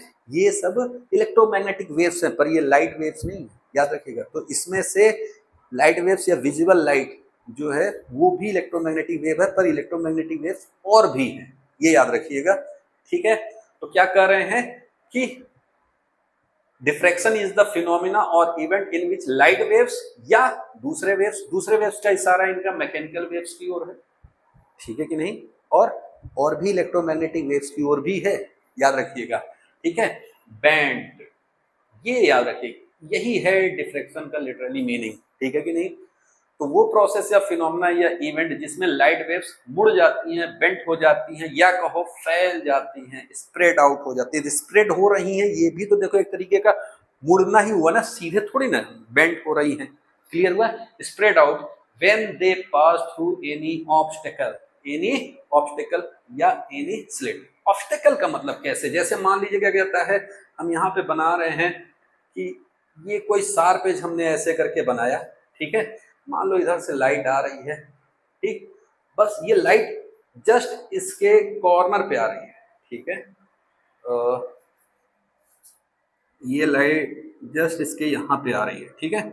अब यहाँ पे आ रही है, या आप समझो बस यहीं पे आ रही है, तो ये जनरली सीधे निकल जानी चाहिए, पर ऐसा नहीं होता। जैसे ये कॉर्नर पे या एज पे, ठीक है कि नहीं, इसको कॉर्नर भी बोल सकते हो, एज भी बोल सकते हो। तो जैसे ये यहाँ पहुंचती है तो ये क्या हो जाती है? डिफ्रैक्शन, यानी कुछ पार्ट इसका इधर बेंड हो जाता है, ठीक है। तो इधर भी प्रकाश आने लगता है, ठीक है। क्लियर हुआ? स्लिट क्या होता है? स्लिट का मतलब होता है स्मॉल ओपनिंग या पोर्स मतलब छिद्र, ठीक है कि नहीं? छोटे छोटे जो पोर्स होते हैं, जैसे मान लीजिए क्या कहता है, ये कोई पतला सा वॉल है, तो इसमें आपने एक हल्का सा छोटा सा पोर बना दिया, यहाँ पे दिख रहा है कि नहीं? तो ये जो छोटी सी ओपनिंग है इसमें से लाइट जाएगी, तो इस छोटे से पोर्स को क्या बोलते हैं हम लोग? स्लिट, ठीक है। तो यहाँ पे भी जब लाइट ऐसे जाती है तो ये क्या होती है? ये इस तरीके से जो ये वॉल है उसके किनारे बैक साइड में जो स्क्रीन है या वॉल है उधर ये फैल जाती है, ठीक है कि नहीं? अच्छा, फैलती हैं तो फ्रिंजेस के फॉर्म में फैलती है। फ्रिंज का मतलब क्या होता है? फ्रिंज का मतलब होता है अल्टरनेट वे में ब्राइटनेस डार्कनेस, यानी ब्राइट, फिर यहाँ डार्क होगा, फिर ब्राइट, फिर डार्क, फिर ब्राइट, इस तरीके से ऐसे फैल जाते हैं। क्लियर है? तो ये हो गया एजेस या कॉर्नर्स, या आप कहो रुकावट, ऑब्स्टेकल, ठीक है कि नहीं। और ये क्या है यहाँ पे, स्लिट।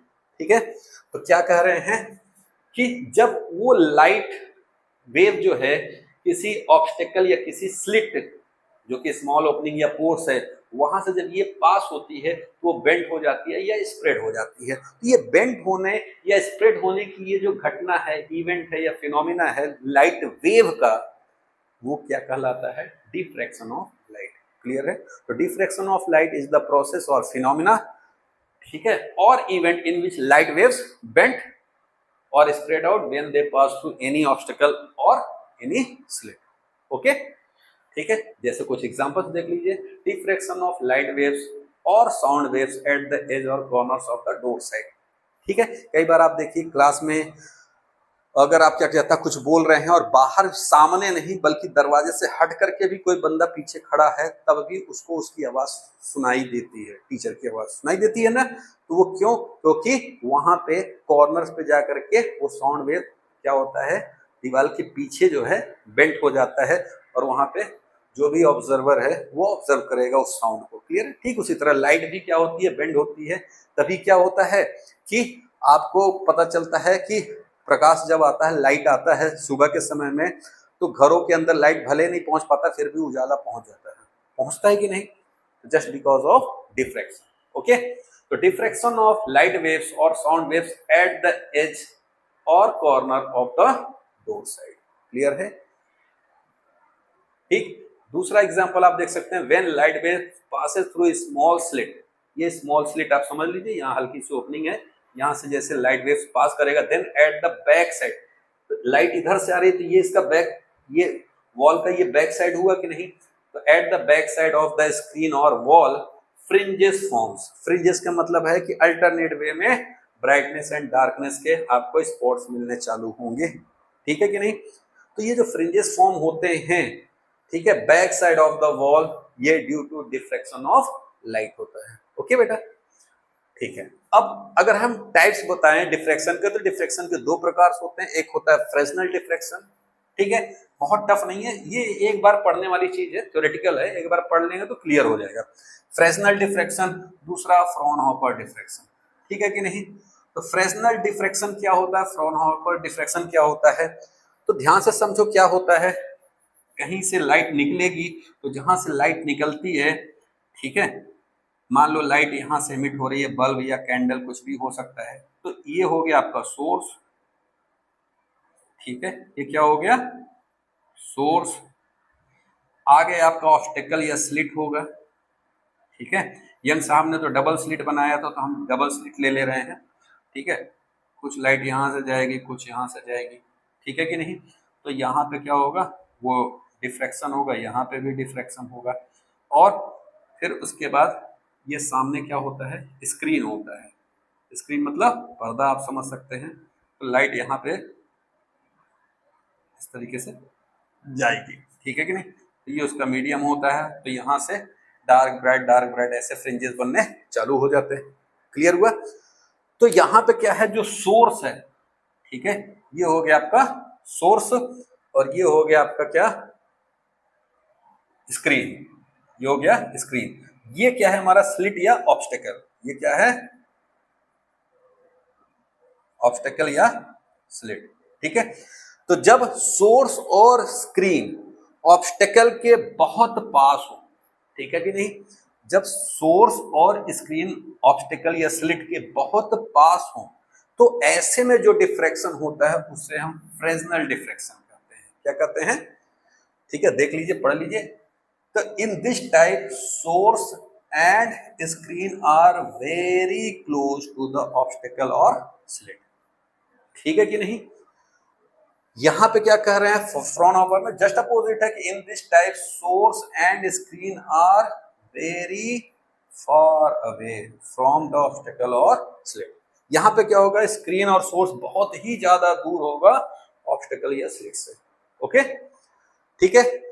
फ्रेजनल डिफ्रैक्शन को नियर फील्ड डिफ्रैक्शन भी कह सकते हैं। नियर फील्ड क्यों? क्योंकि यहाँ पे स्क्रीन और सोर्स क्या होते हैं, ऑब्स्टेकल और स्लिट के बहुत पास होते हैं, तो यहाँ फील्ड बहुत ज्यादा नहीं होता, कम होता है, ठीक है कि नहीं। तो ये पास पास होने के कारण इसको नियर फील्ड डिफ्रैक्शन भी करते हैं। और यहाँ पे तो गैप ज्यादा होता है सोर्स और स्क्रीन का, किसके रिस्पेक्ट में, ऑब्स्टेकल या स्लिट के रिस्पेक्ट में, दैट्स वाई इसको फार फील्ड डिफ्रैक्शन भी कहा जाता है। ओके, तो ये है हमारा क्या, डेली लाइफ में होने वाली एक इवेंट, फिनोमेना या प्रोसेस जो कि डिफ्रैक्शन ऑफ लाइट कहलाता है, और ये लाइट के वेव नेचर को प्रूफ करता है। तो ये हमारा लास्ट में कंक्लूजन निकल रहा है कि diffraction proves that wave nature of light exist. Clear हुआ कि नहीं? ठीक है, नेक्स्ट टॉपिक अभी हम लिखने जा रहे हैं डिफ्रैक्शन के बाद इंटरफेरेंस ऑफ लाइट। ओके,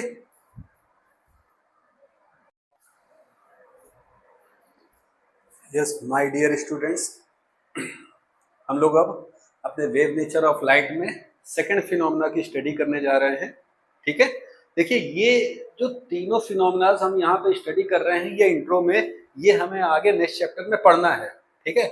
लेकिन अब हम यहाँ इंट्रो दे रहे हैं तो वेव नेचर ऑफ लाइट जब यहाँ स्टडी कर रहे हैं तो एक बार इसको हल्का सा देख लेते हैं, ताकि यहाँ देखे रहेंगे तो हमें नेक्स्ट चैप्टर में जब पढ़ना होगा तो वहाँ सहूलियत होगी, हमें इजीली समझ में आ जाएगा, ठीक है कि नहीं। क्योंकि वहाँ तो बेसिकली हम टर्मिनोलॉजी फिजिक्स की इस्तेमाल करेंगे, तो यहाँ पे थोड़ा सेंस कर रहे हैं, और सेंस करते वक्त अगर आप ध्यान से देखें तो हम केवल लाइट ही नहीं कर रहे हैं, बल्कि sound waves, water waves, electromagnetic waves, यानी पूरा हम बेसिकली इंटरफेरेंस टर्म को पूरा समझने की कोशिश कर रहे हैं यहाँ पे, ठीक है कि नहीं। और कहा यह जाता है फिजिक्स में कि अगर कोई चीजें आप बार बार रिकॉल करते रहो, बार बार पढ़ते रहो, तो वो कॉन्सेप्ट अच्छा क्लियर होता है और बैठ जाता है दिमाग में, ठीक है कि नहीं। हम एक बार यहाँ देखते हैं इंट्रो के रूप में, देन उसके बाद हम लोग नेक्स्ट चैप्टर में तो पढ़ेंगे, ठीक है कि नहीं। ध्यान से देखिए, ये हमारा दूसरा सपोर्ट है वेव नेचर ऑफ लाइट को शो करने का या प्रूफ करने का। तो ये डेली लाइफ में होने वाली घटनाएं हैं जो कि वेव्स में पाई जाती हैं। वेव्स चाहे हमारा लाइट वेव्स हो, इलेक्ट्रोमैग्नेटिक वेव्स हो, साउंड वेव्स हो, वाटर वेव्स हो, ठीक है कि नहीं, यानी मैकेनिकल वेव्स हो या हमारा इलेक्ट्रोमैग्नेटिक वेव्स हो, दोनों में ये इंटरफेरेंस का फिनोमेना हमको दिखाई देता है, ठीक है। होता क्या है इंटरफेरेंस, इस थोड़ी सी इस टर्मिनोलॉजी को समझने का कोशिश करेंगे। जैसे डिफ्रैक्शन का लिटरली मीनिंग हम लोग ने बेंड या बेंडिंग ऑफ लाइट समझा था, या बेंडिंग ऑफ वेव समझा था, ठीक है। लाइट के अलावा भी तो वेव्स है ना, साउंड वेव्स वगैरह, ठीक है कि नहीं। तो इंटरफेरेंस ऑफ लाइट बेसिकली समझना यही है, लेकिन हम वेव्स के फॉर्म में समझते हैं, फिर स्पेशली लाइट के लिए यहां से समझ लेंगे, ठीक है कि नहीं। तो इंटरफेरेंस ऑफ लाइट में ध्यान से देखिए क्या बात बोल रहे हैं हम आपको, कि इंटरफेरेंस इज द प्रोसेस और फिनोमेना और हैपनिंग्स और इवेंट, ठीक है, व्हेन टू और मोर वेव्स, याद रखिएगा कंडीशन है सबसे पहले कि इंटरफेरेंस के लिए मिनिमम नंबर ऑफ वेव्स 2 चाहिए ही चाहिए, 2 से ज्यादा हो सकते हैं पर 2 से कम नहीं, ठीक है। इंटरफेरेंस का मतलब क्या होता है, इंटरफेयर करना। अब सोचो इंटरफेयर करने के लिए भाई 2 चीजें होनी चाहिए या 2 से ज्यादा चीजें होनी चाहिए, तभी तो आपस में इंटरफेयर करेंगे ना, ठीक है कि नहीं। तो यहाँ पे वेव्स की बात कर रहे हैं तो 2 या 2 से अधिक वेव्स चाहिए इंटरफेरेंस या इंटरफेयर कराने के लिए, क्लियर है कि नहीं। तो interference is the phenomena when 2 और मोर वेव्स, चाहे लाइट वेव्स हो, साउंड वेव्स हो, वाटर वेव्स हो या इलेक्ट्रोमैग्नेटिक वेव्स हो, ठीक है, of same type. Same type क्या होता है, तो सेम टाइप का मतलब देखिए यहाँ इंपॉर्टेंट कंडीशन में मैंने आपको दिखाया है सेम टाइप या सेम नेचर, ठीक है। ये क्या होता है, मतलब जो भी वेव्स हो वो एक ही टाइप का या एक ही प्रकार का होना चाहिए, ठीक है कि नहीं। आप टाइप को यहाँ पे नेचर भी बोल सकते हैं, ठीक है। तो सेम टाइप या सेम नेचर की होनी चाहिए, कहने का मतलब या तो दोनों हमारा क्या हो, लाइट वेव्स हो, या दोनों साउंड वेव्स हो, या दोनों वाटर वेव्स हो, या दोनों इलेक्ट्रोमैग्नेटिक वेव्स हो, मतलब जो भी हो वो सेम टाइप की हो।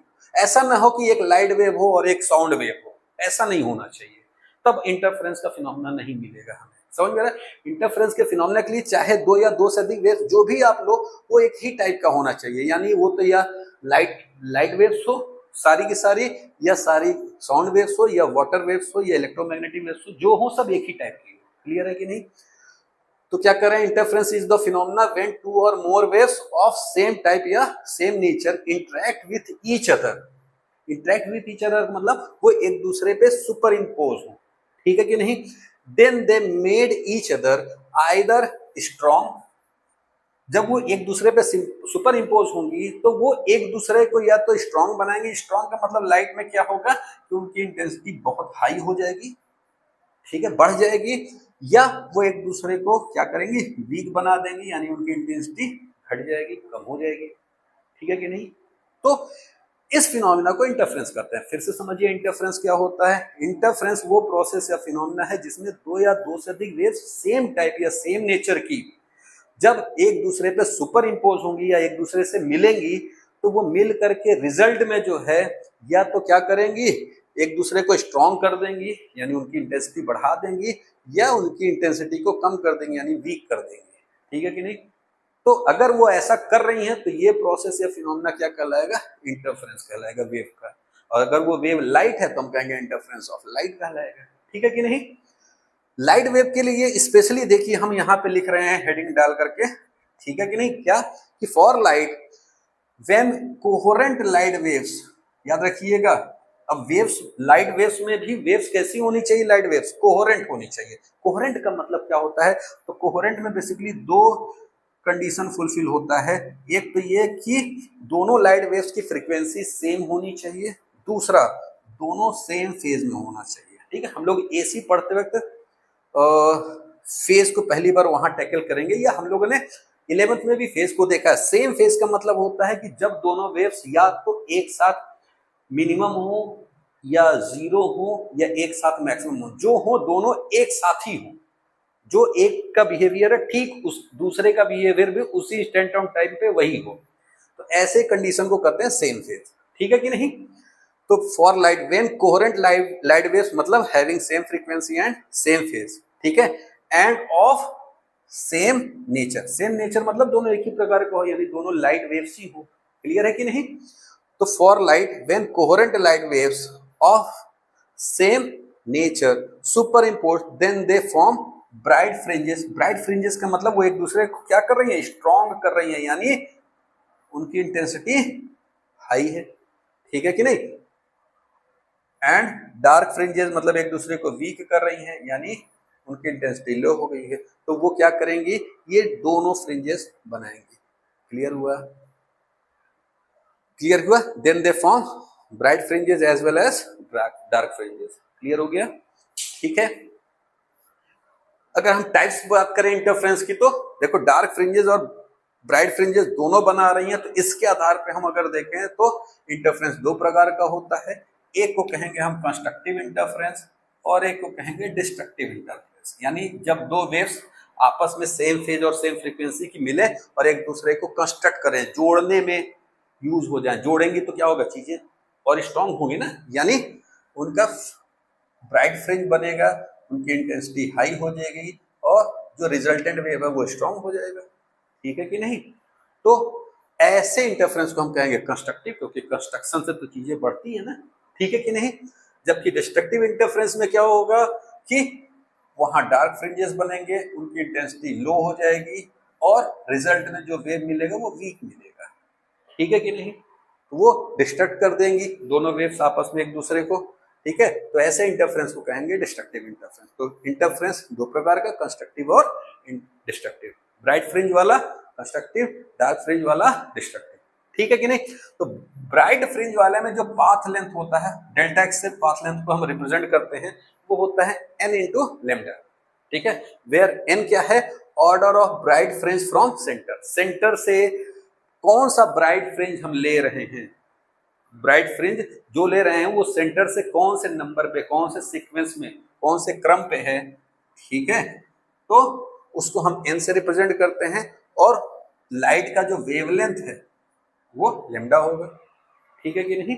तो n इंटू लेमडा जो है पाथ लेंथ कहलाता है कंस्ट्रक्टिव इंटरफेरेंस में, क्लियर है। और डिस्ट्रक्टिव इंटरफेरेंस का जो पाथ लेंथ होता है वो 2n+1 लेमडा बाई 2 होता है, जहां लेमडा और n की सेम मीनिंग है। क्लियर हुआ नहीं।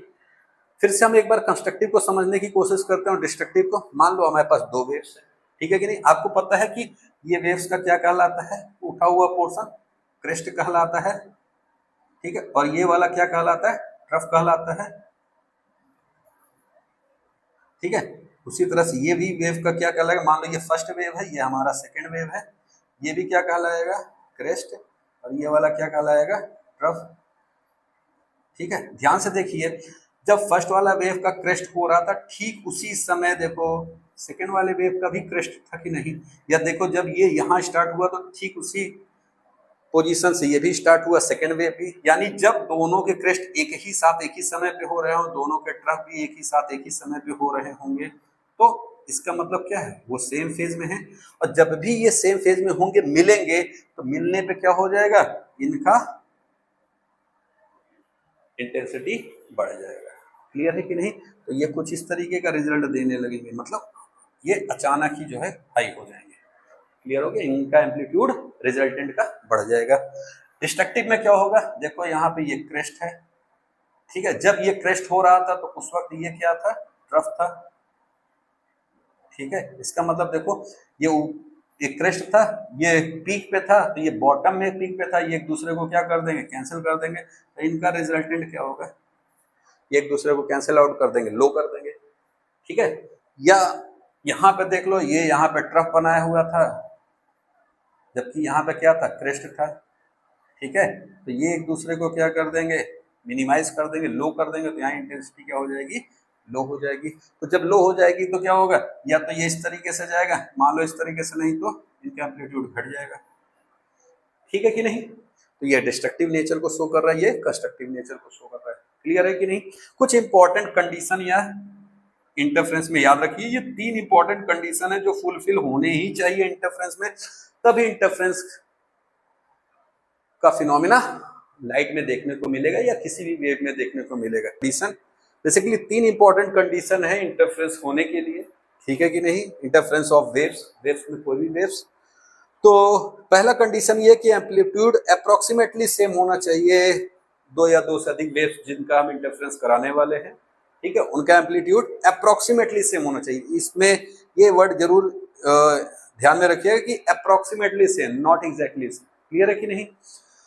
Both the waves are coherent, must be coherent, ठीक है कि नहीं। दोनों वेव्स जो है या 2 से अधिक भी वेव्स आप ले सकते हैं, वो कोहेरेंट होने चाहिए। कोहेरेंट का मतलब अगेन जो हमने पीछे डिस्कस किया था, having same frequency and both or they are in same phase. Clear है कि नहीं।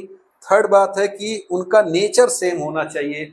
नेचर सेम होने का मतलब क्या है कि दोनों वेव्स या 2 से अधिक वेव्स जो भी ले रहे हो सब एक ही प्रकार का होना चाहिए। यानी अगर आप लाइट वेव्स ले रहे हो तो सारी लाइट ही वेव्स ही हो, ठीक है, और साउंड वेव्स ले रहे हो तो सारी साउंड वेव्स हो। ऐसा ना हो कि आप एक लाइट वेव्स ले लो, एक साउंड वेव्स ले लो, तो उनका इंटरफेरेंस नहीं होगा। सेम नेचर की होंगी, ठीक है, तभी उनका इंटरफेरेंस पॉसिबल है। ये 3 कंडीशंस अगर फुलफिल होगा तभी इंटरफेरेंस होगा, चाहे लाइट का या किसी भी वेव्स का। ओके, तो हम स्पेशली लाइट के लिए बात करें तो सबसे पहले जो इंटरफेरेंस ऑफ लाइट का एक्सपेरिमेंट किया गया था वो यंग साहब के द्वारा किया गया था, और शायद ये वही एक्सपेरिमेंट है पहला जो 1801 में कंडक्ट किया गया यंग साहब के द्वारा, यंग्स के द्वारा, और इसी के बेसिस पे ये जस्टिफाई हुआ या ये कहा गया कि लाइट में वेव नेचर होता है, या लाइट का एक और नेचर पार्टिकल नेचर के अलावा है, वो क्या है, वेव नेचर।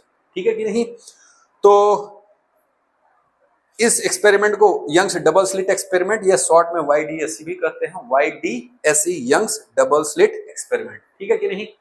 इस एक्सपेरिमेंट में बेसिकली क्या किया गया है, इन तीनों कंडीशन को ध्यान में रखा गया है, फुलफिल किया गया है। कैसे फुलफिल किया जाएगा, तो बेसिकली होता क्या है कि कोई भी 2 सोर्स या आप ढेर सारे लाइट सोर्स ले लो, बहुत ही कम या नेग्लिजिबल चांस है, बेसिकली ये इम्पॉसिबल है समझ लीजिए कि उनकी फ्रीक्वेंसी मैच करे, और फ्रीक्वेंसी ही नहीं मैच करे तो कोहेरेंट कहाँ हुआ, क्योंकि उसमें तो सेम फ्रीक्वेंसी होना कंडीशन ही है कोहेरेंट होने के लिए।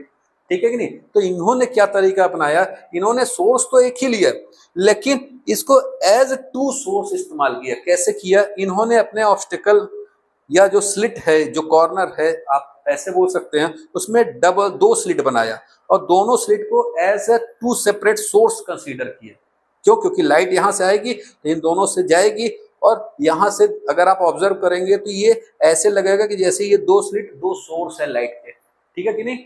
और ऑब्वियस सी बात है, एक ही सोर्स से आए हैं तो इन दोनों स्लिट से जो लाइट निकलेगी उनकी फ्रीक्वेंसी क्या होगी, सेम होगी, जो कि इस कंडीशन को सेटिस्फाई कर देगी, ठीक है कि नहीं।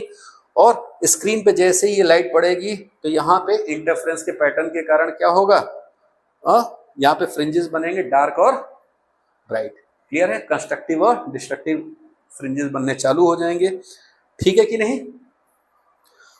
यहाँ पे दो स्लिट के बीच का जो डिस्टेंस है उसको स्मॉल डी से दिखाया जाएगा और यूज किया गया स्मॉल डी सिंबल, और कैपिटल डी सिंबल इस्तेमाल किया गया है स्लिट और स्क्रीन के बीच के डिस्टेंस को, क्लियर है कि नहीं। तो यहाँ पे जो भी फ्रिंजेस बनेंगे, डार्क फ्रिंज बनेगा या ब्राइट फ्रिंज बनेगा, तो उनकी फ्रिंज विड्थ यानी उनकी विड्थ कितनी है वो निकालने के लिए विड्थ, फ्रिंज विड्थ को बीटा सिंबल से दिखाया जाएगा। उसको क्या कहता है, काउंट करने के लिए, कैलकुलेट करने के लिए हमारे पास फॉर्मूला है लैम्डा डी बाई डी, जहां लैम्डा वेवलेंथ है और डी क्या है, स्क्रीन और ऑब्स्टिकल के बीच का डिस्टेंस, कैपिटल डी, और स्मॉल डी है दो स्लिट के बीच का डिस्टेंस, ओके। तो इस तरीके से क्या हुआ, इस एक्सपेरिमेंट से ये जस्टिफाई हो गया कि हाँ लाइट के पास वेव नेचर है, ठीक है। और अभी तक हम लोग ने दो फिनोमेना ऐसे पढ़े जिससे ये जस्टिफाई हो रहा है या ये क्लियर हो रहा है कि लाइट का वेव नेचर भी पॉसिबल है। एक हम लोगों ने पढ़ा क्या इससे पहले, डिफ्रैक्शन ऑफ लाइट, एक पढ़ा इंटरफेरेंस ऑफ लाइट। अब हम चलते हैं पोलराइजेशन ऑफ लाइट की ओर, ओके।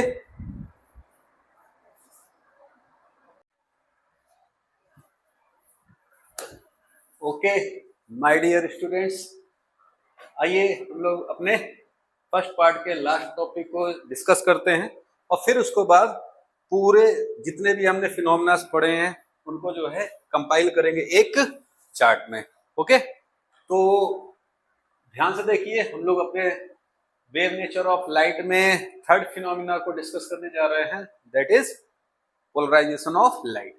पोलराइजेशन का मतलब क्या होता है, पहले हम इस टर्मिनोलॉजी को समझेंगे कि पोलराइजेशन क्या होता है। हम लोगों ने इससे पहले डिफ्रैक्शन को समझा है। डिफ्रैक्शन का लिटरली मीनिंग होता है बेंड होना, मुड़ना, ठीक है ना।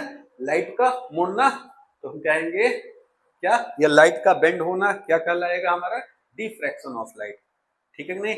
इंटरफेरेंस ऑफ लाइट का मतलब वहां पे मिनिमम हमें दो वेव्स चाहिए, ठीक है कि नहीं, क्लियर है। या दो से ज्यादा भी हो सकते हैं पर मिनिमम हमें दो वेव्स चाहिए, तब जाकर हम इंटरफेरेंस का फिनोमेना देखेंगे। लेकिन वहां तो तीन कंडीशन सेटिस्फाई होना चाहिए, एम्पलीट्यूड, जो भी दो वेव्स हम या दो से अधिक वेव्स ले रहे हैं उनका अप्रोक्सीमेटली एम्पलीट्यूड सेम होना चाहिए, दोनों वेव्स कोहेरेंट होने चाहिए। कोहेरेंट का मतलब दो कंडीशन इसके अंदर आएगा, एक तो ये कि उनकी फ्रीक्वेंसी सेम होनी चाहिए, दूसरा क्या है कि फ्रीक्वेंसी सेम होने के साथ साथ वो सेम फेज में भी हो, ठीक है कि नहीं। ये दोनों जब कंडीशन सही होता है, सेटिस्फाई होता है, तो दोनों को मिला के हम कहते हैं, टर्मिनोलॉजी का इस्तेमाल करते हैं कोहेरेंट, ठीक है। तो दोनों वेव्स क्या होने चाहिए, कोहेरेंट होने चाहिए, ठीक है। थर्ड कंडीशन ये कि दोनों का नेचर सेम होना चाहिए, यानी दोनों सेम नेचर के वेव्स होने चाहिए, यानी या तो दोनों साउंड वेव्स हो या तो दोनों लाइट वेव्स हो। ऐसा ना हो कि एक लाइट हो एक साउंड हो, ओके, ठीक है। अब हम यहाँ पे देखिए पोलराइजेशन वर्ड का मतलब समझेंगे। पोलराइजेशन का मतलब क्या है, देखो इसको ऐसे समझते हैं, बेसिकली आपको पता है कि जो ऑर्डिनरी लाइट होता है एक इलेक्ट्रोमैग्नेटिक वेव होता है। इलेक्ट्रोमैग्नेटिक वेव्स में क्या होता है कि लाइट जो है, मान लीजिए ये लाइट वेव है और ये उस डायरेक्शन में प्रोपगेट हो रहा है, प्रोपगेट मतलब ट्रेवल हो रहा है, ठीक है कि नहीं। तो मान लो हम यहाँ पे ऑब्जर्व करें तो यहाँ इस पॉइंट पे या इस पोजीशन पे जो लाइट वेव है वो हर डायरेक्शन मतलब इस डायरेक्शन में up and down oscillatory motion कर रहा होगा, इस डायरेक्शन में कर रहा होगा, इस डायरेक्शन में कर रहा होगा, यानी वो हर डायरेक्शन में क्या कर रहा होगा, ऑस्किलेटरी मोशन कर रहा होगा, ठीक है कि नहीं। तो ये ऑर्डिनरी वेव का सिम्टम्स है कि वो इस तरीके से भी वाइब्रेट कर रहा होगा, इस तरीके से भी वाइब्रेट कर रहा होगा, इस तरीके से भी कर रहा होगा, इस तरह मल्टीपल डायरेक्शंस में वो क्या हो रहे होंगे, वाइब्रेट कर रहे होंगे।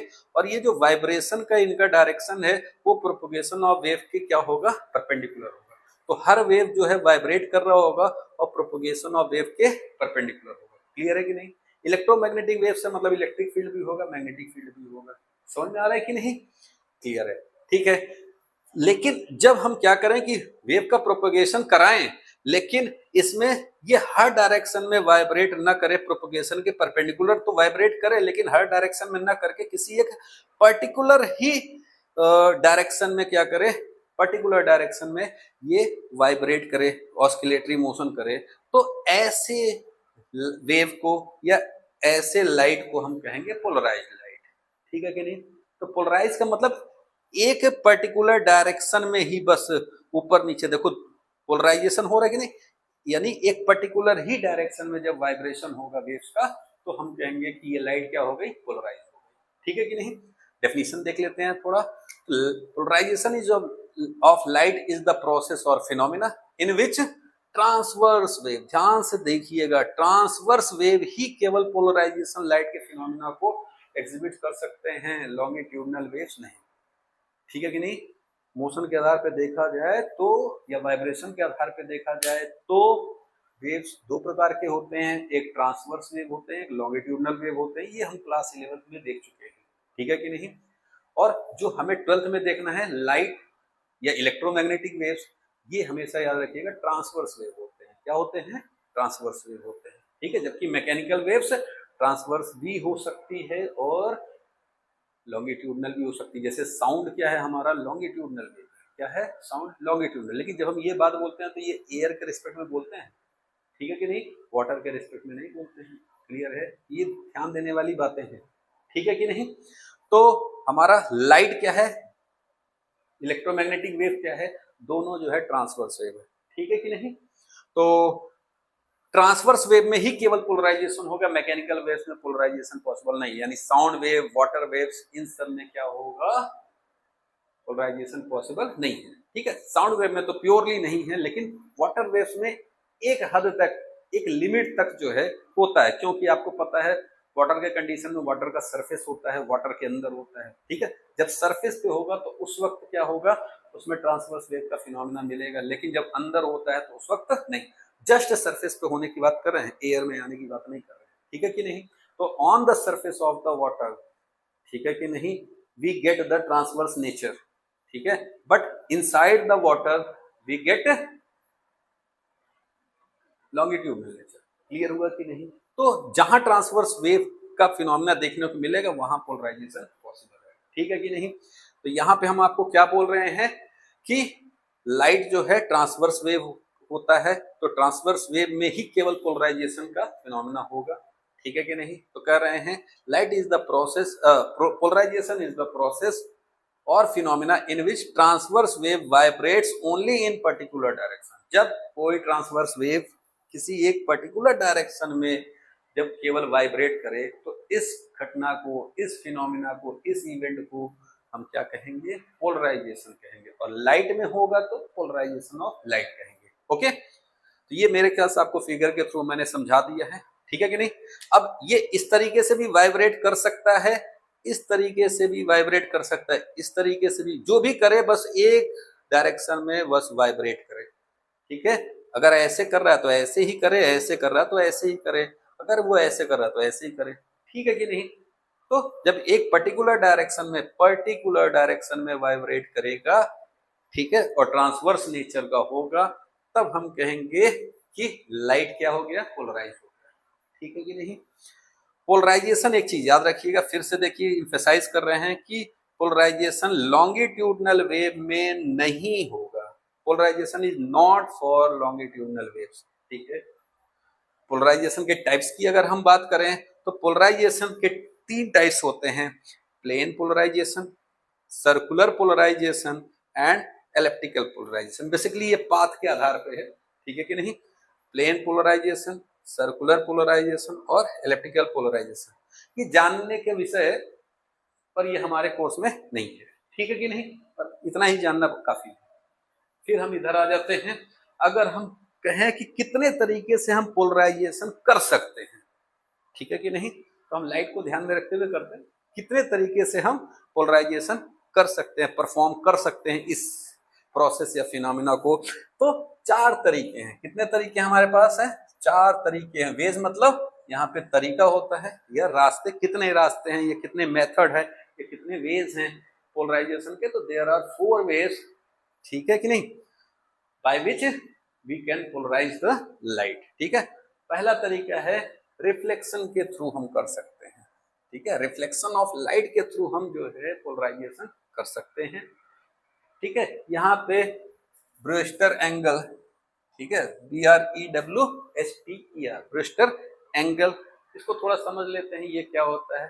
तो जनरली जब सरफेस पे रिफ्रैक्शन और रिफ्लेक्शन दोनों होता है कि नहीं, ऐसा हो ही नहीं सकता है रिफ्रैक्शन के केस में कि 100% रिफ्रैक्शन हो, हल्का हल्का पार्ट रिफ्लेक्शन का भी होगा। तो जब रिफ्लेक्टेड रे, रिफ्रैक्टेड रे और रिफ्लेक्टेड रे के बीच में 90 डिग्री एंगल बने, कितना एंगल बने, 90 डिग्री एंगल बने, तो ऐसे में क्या होगा, जो इंसिडेंट एंगल होगा उस एंगल को हम कहते हैं ब्रूस्टर एंगल। ठीक है कि नहीं। तो ब्रूस्टर एंगल वो इंसिडेंट एंगल है जिसमें रिफ्लेक्टेड रे और रिफ्रैक्टेड रे के बीच में कितना एंगल बनता है, 90 डिग्री बनता है। ठीक है कि नहीं। तो इसका फॉर्मूला आपके पास है tan IP, ठीक है कि नहीं, is equal to mu. Mu क्या है, रिफ्रैक्टिव इंडेक्स है। क्या है, रिफ्रैक्टिव इंडेक्स।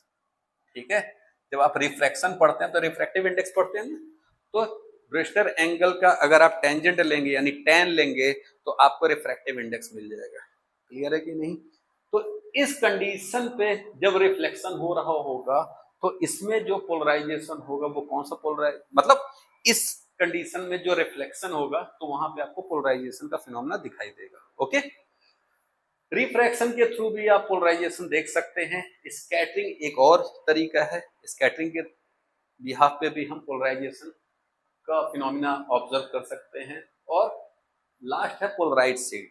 पोलराइज सीट के आधार पर भी हम फिनोमेना ऑब्जर्व कर सकते हैं। जैसे मान लीजिए यहाँ से कोई लाइट है, अभी तो ये सब डायरेक्शन में क्या हो रहा होगा, वाइब्रेट कर रहा होगा, और मान लीजिए ये इधर प्रोपगेट हो रहा है। ठीक है, पोलराइज वो मटेरियल होता है, ठीक है, जिसमें क्या होता है कि एक ही वे होता है और उस एक वे से क्या होगा, केवल एक यहां से हल्का सा स्लिट होता है, मतलब रास्ता होता है, पास होता है, यहां से केवल जो यहां से वाइब्रेशन इसमें से निकल पाएगा केवल वो उसी को जाने देगा, बाकी सबको ये होल्ड कर लेगा। ठीक है कि नहीं।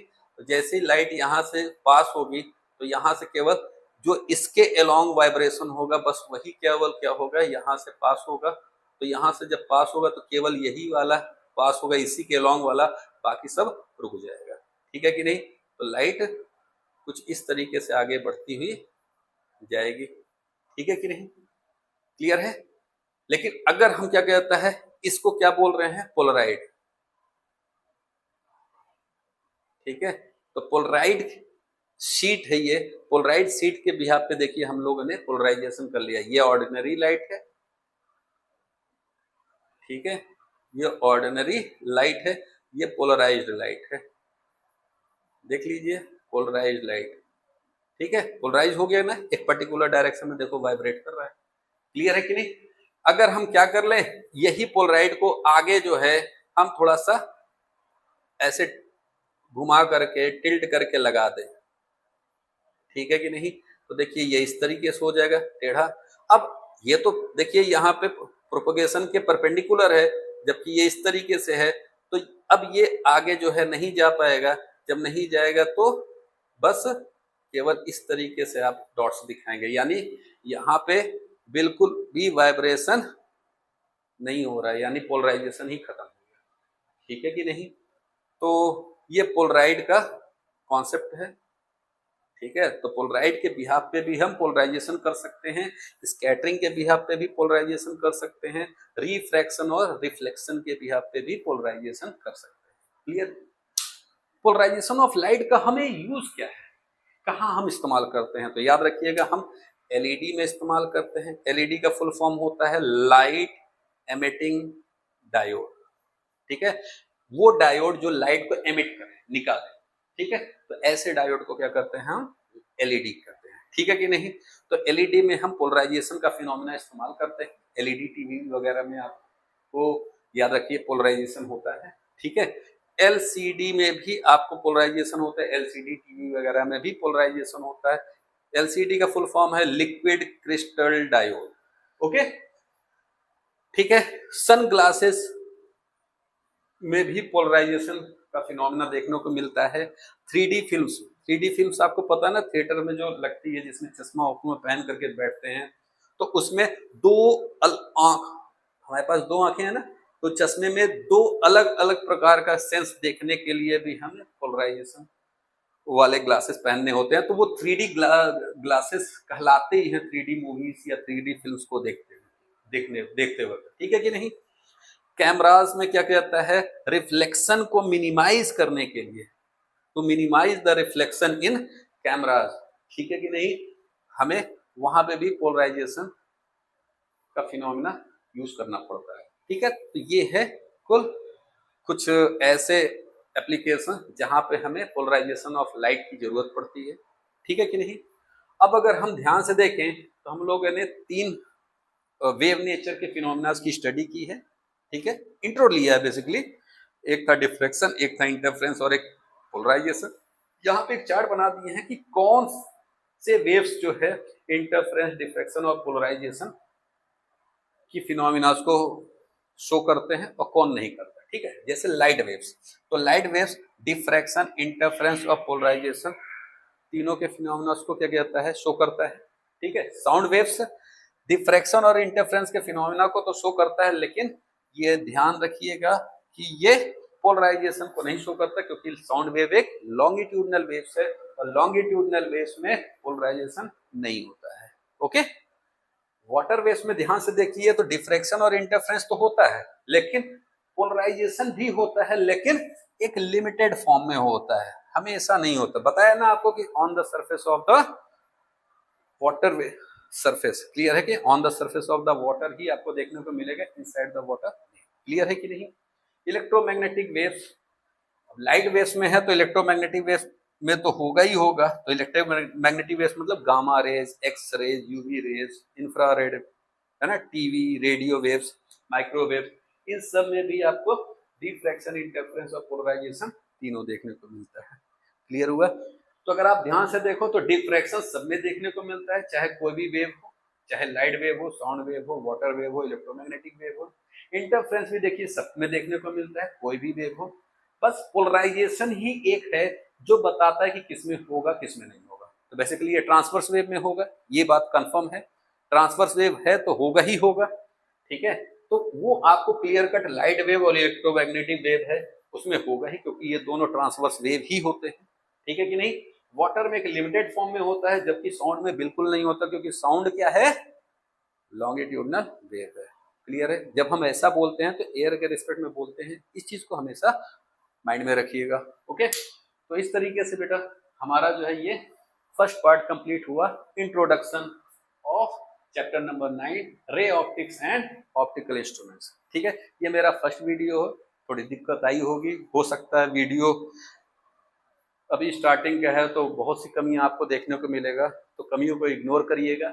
और एज यूजुअल सब लोग बोलते हैं, हम भी बोल रहे हैं आपसे कि लाइक करिएगा, सब्सक्राइब करिएगा और अच्छी रिस्पांस दीजिएगा, अच्छा फीडबैक दीजिएगा, ठीक है। शेयर जरूर करिएगा। Okay, thank you very much.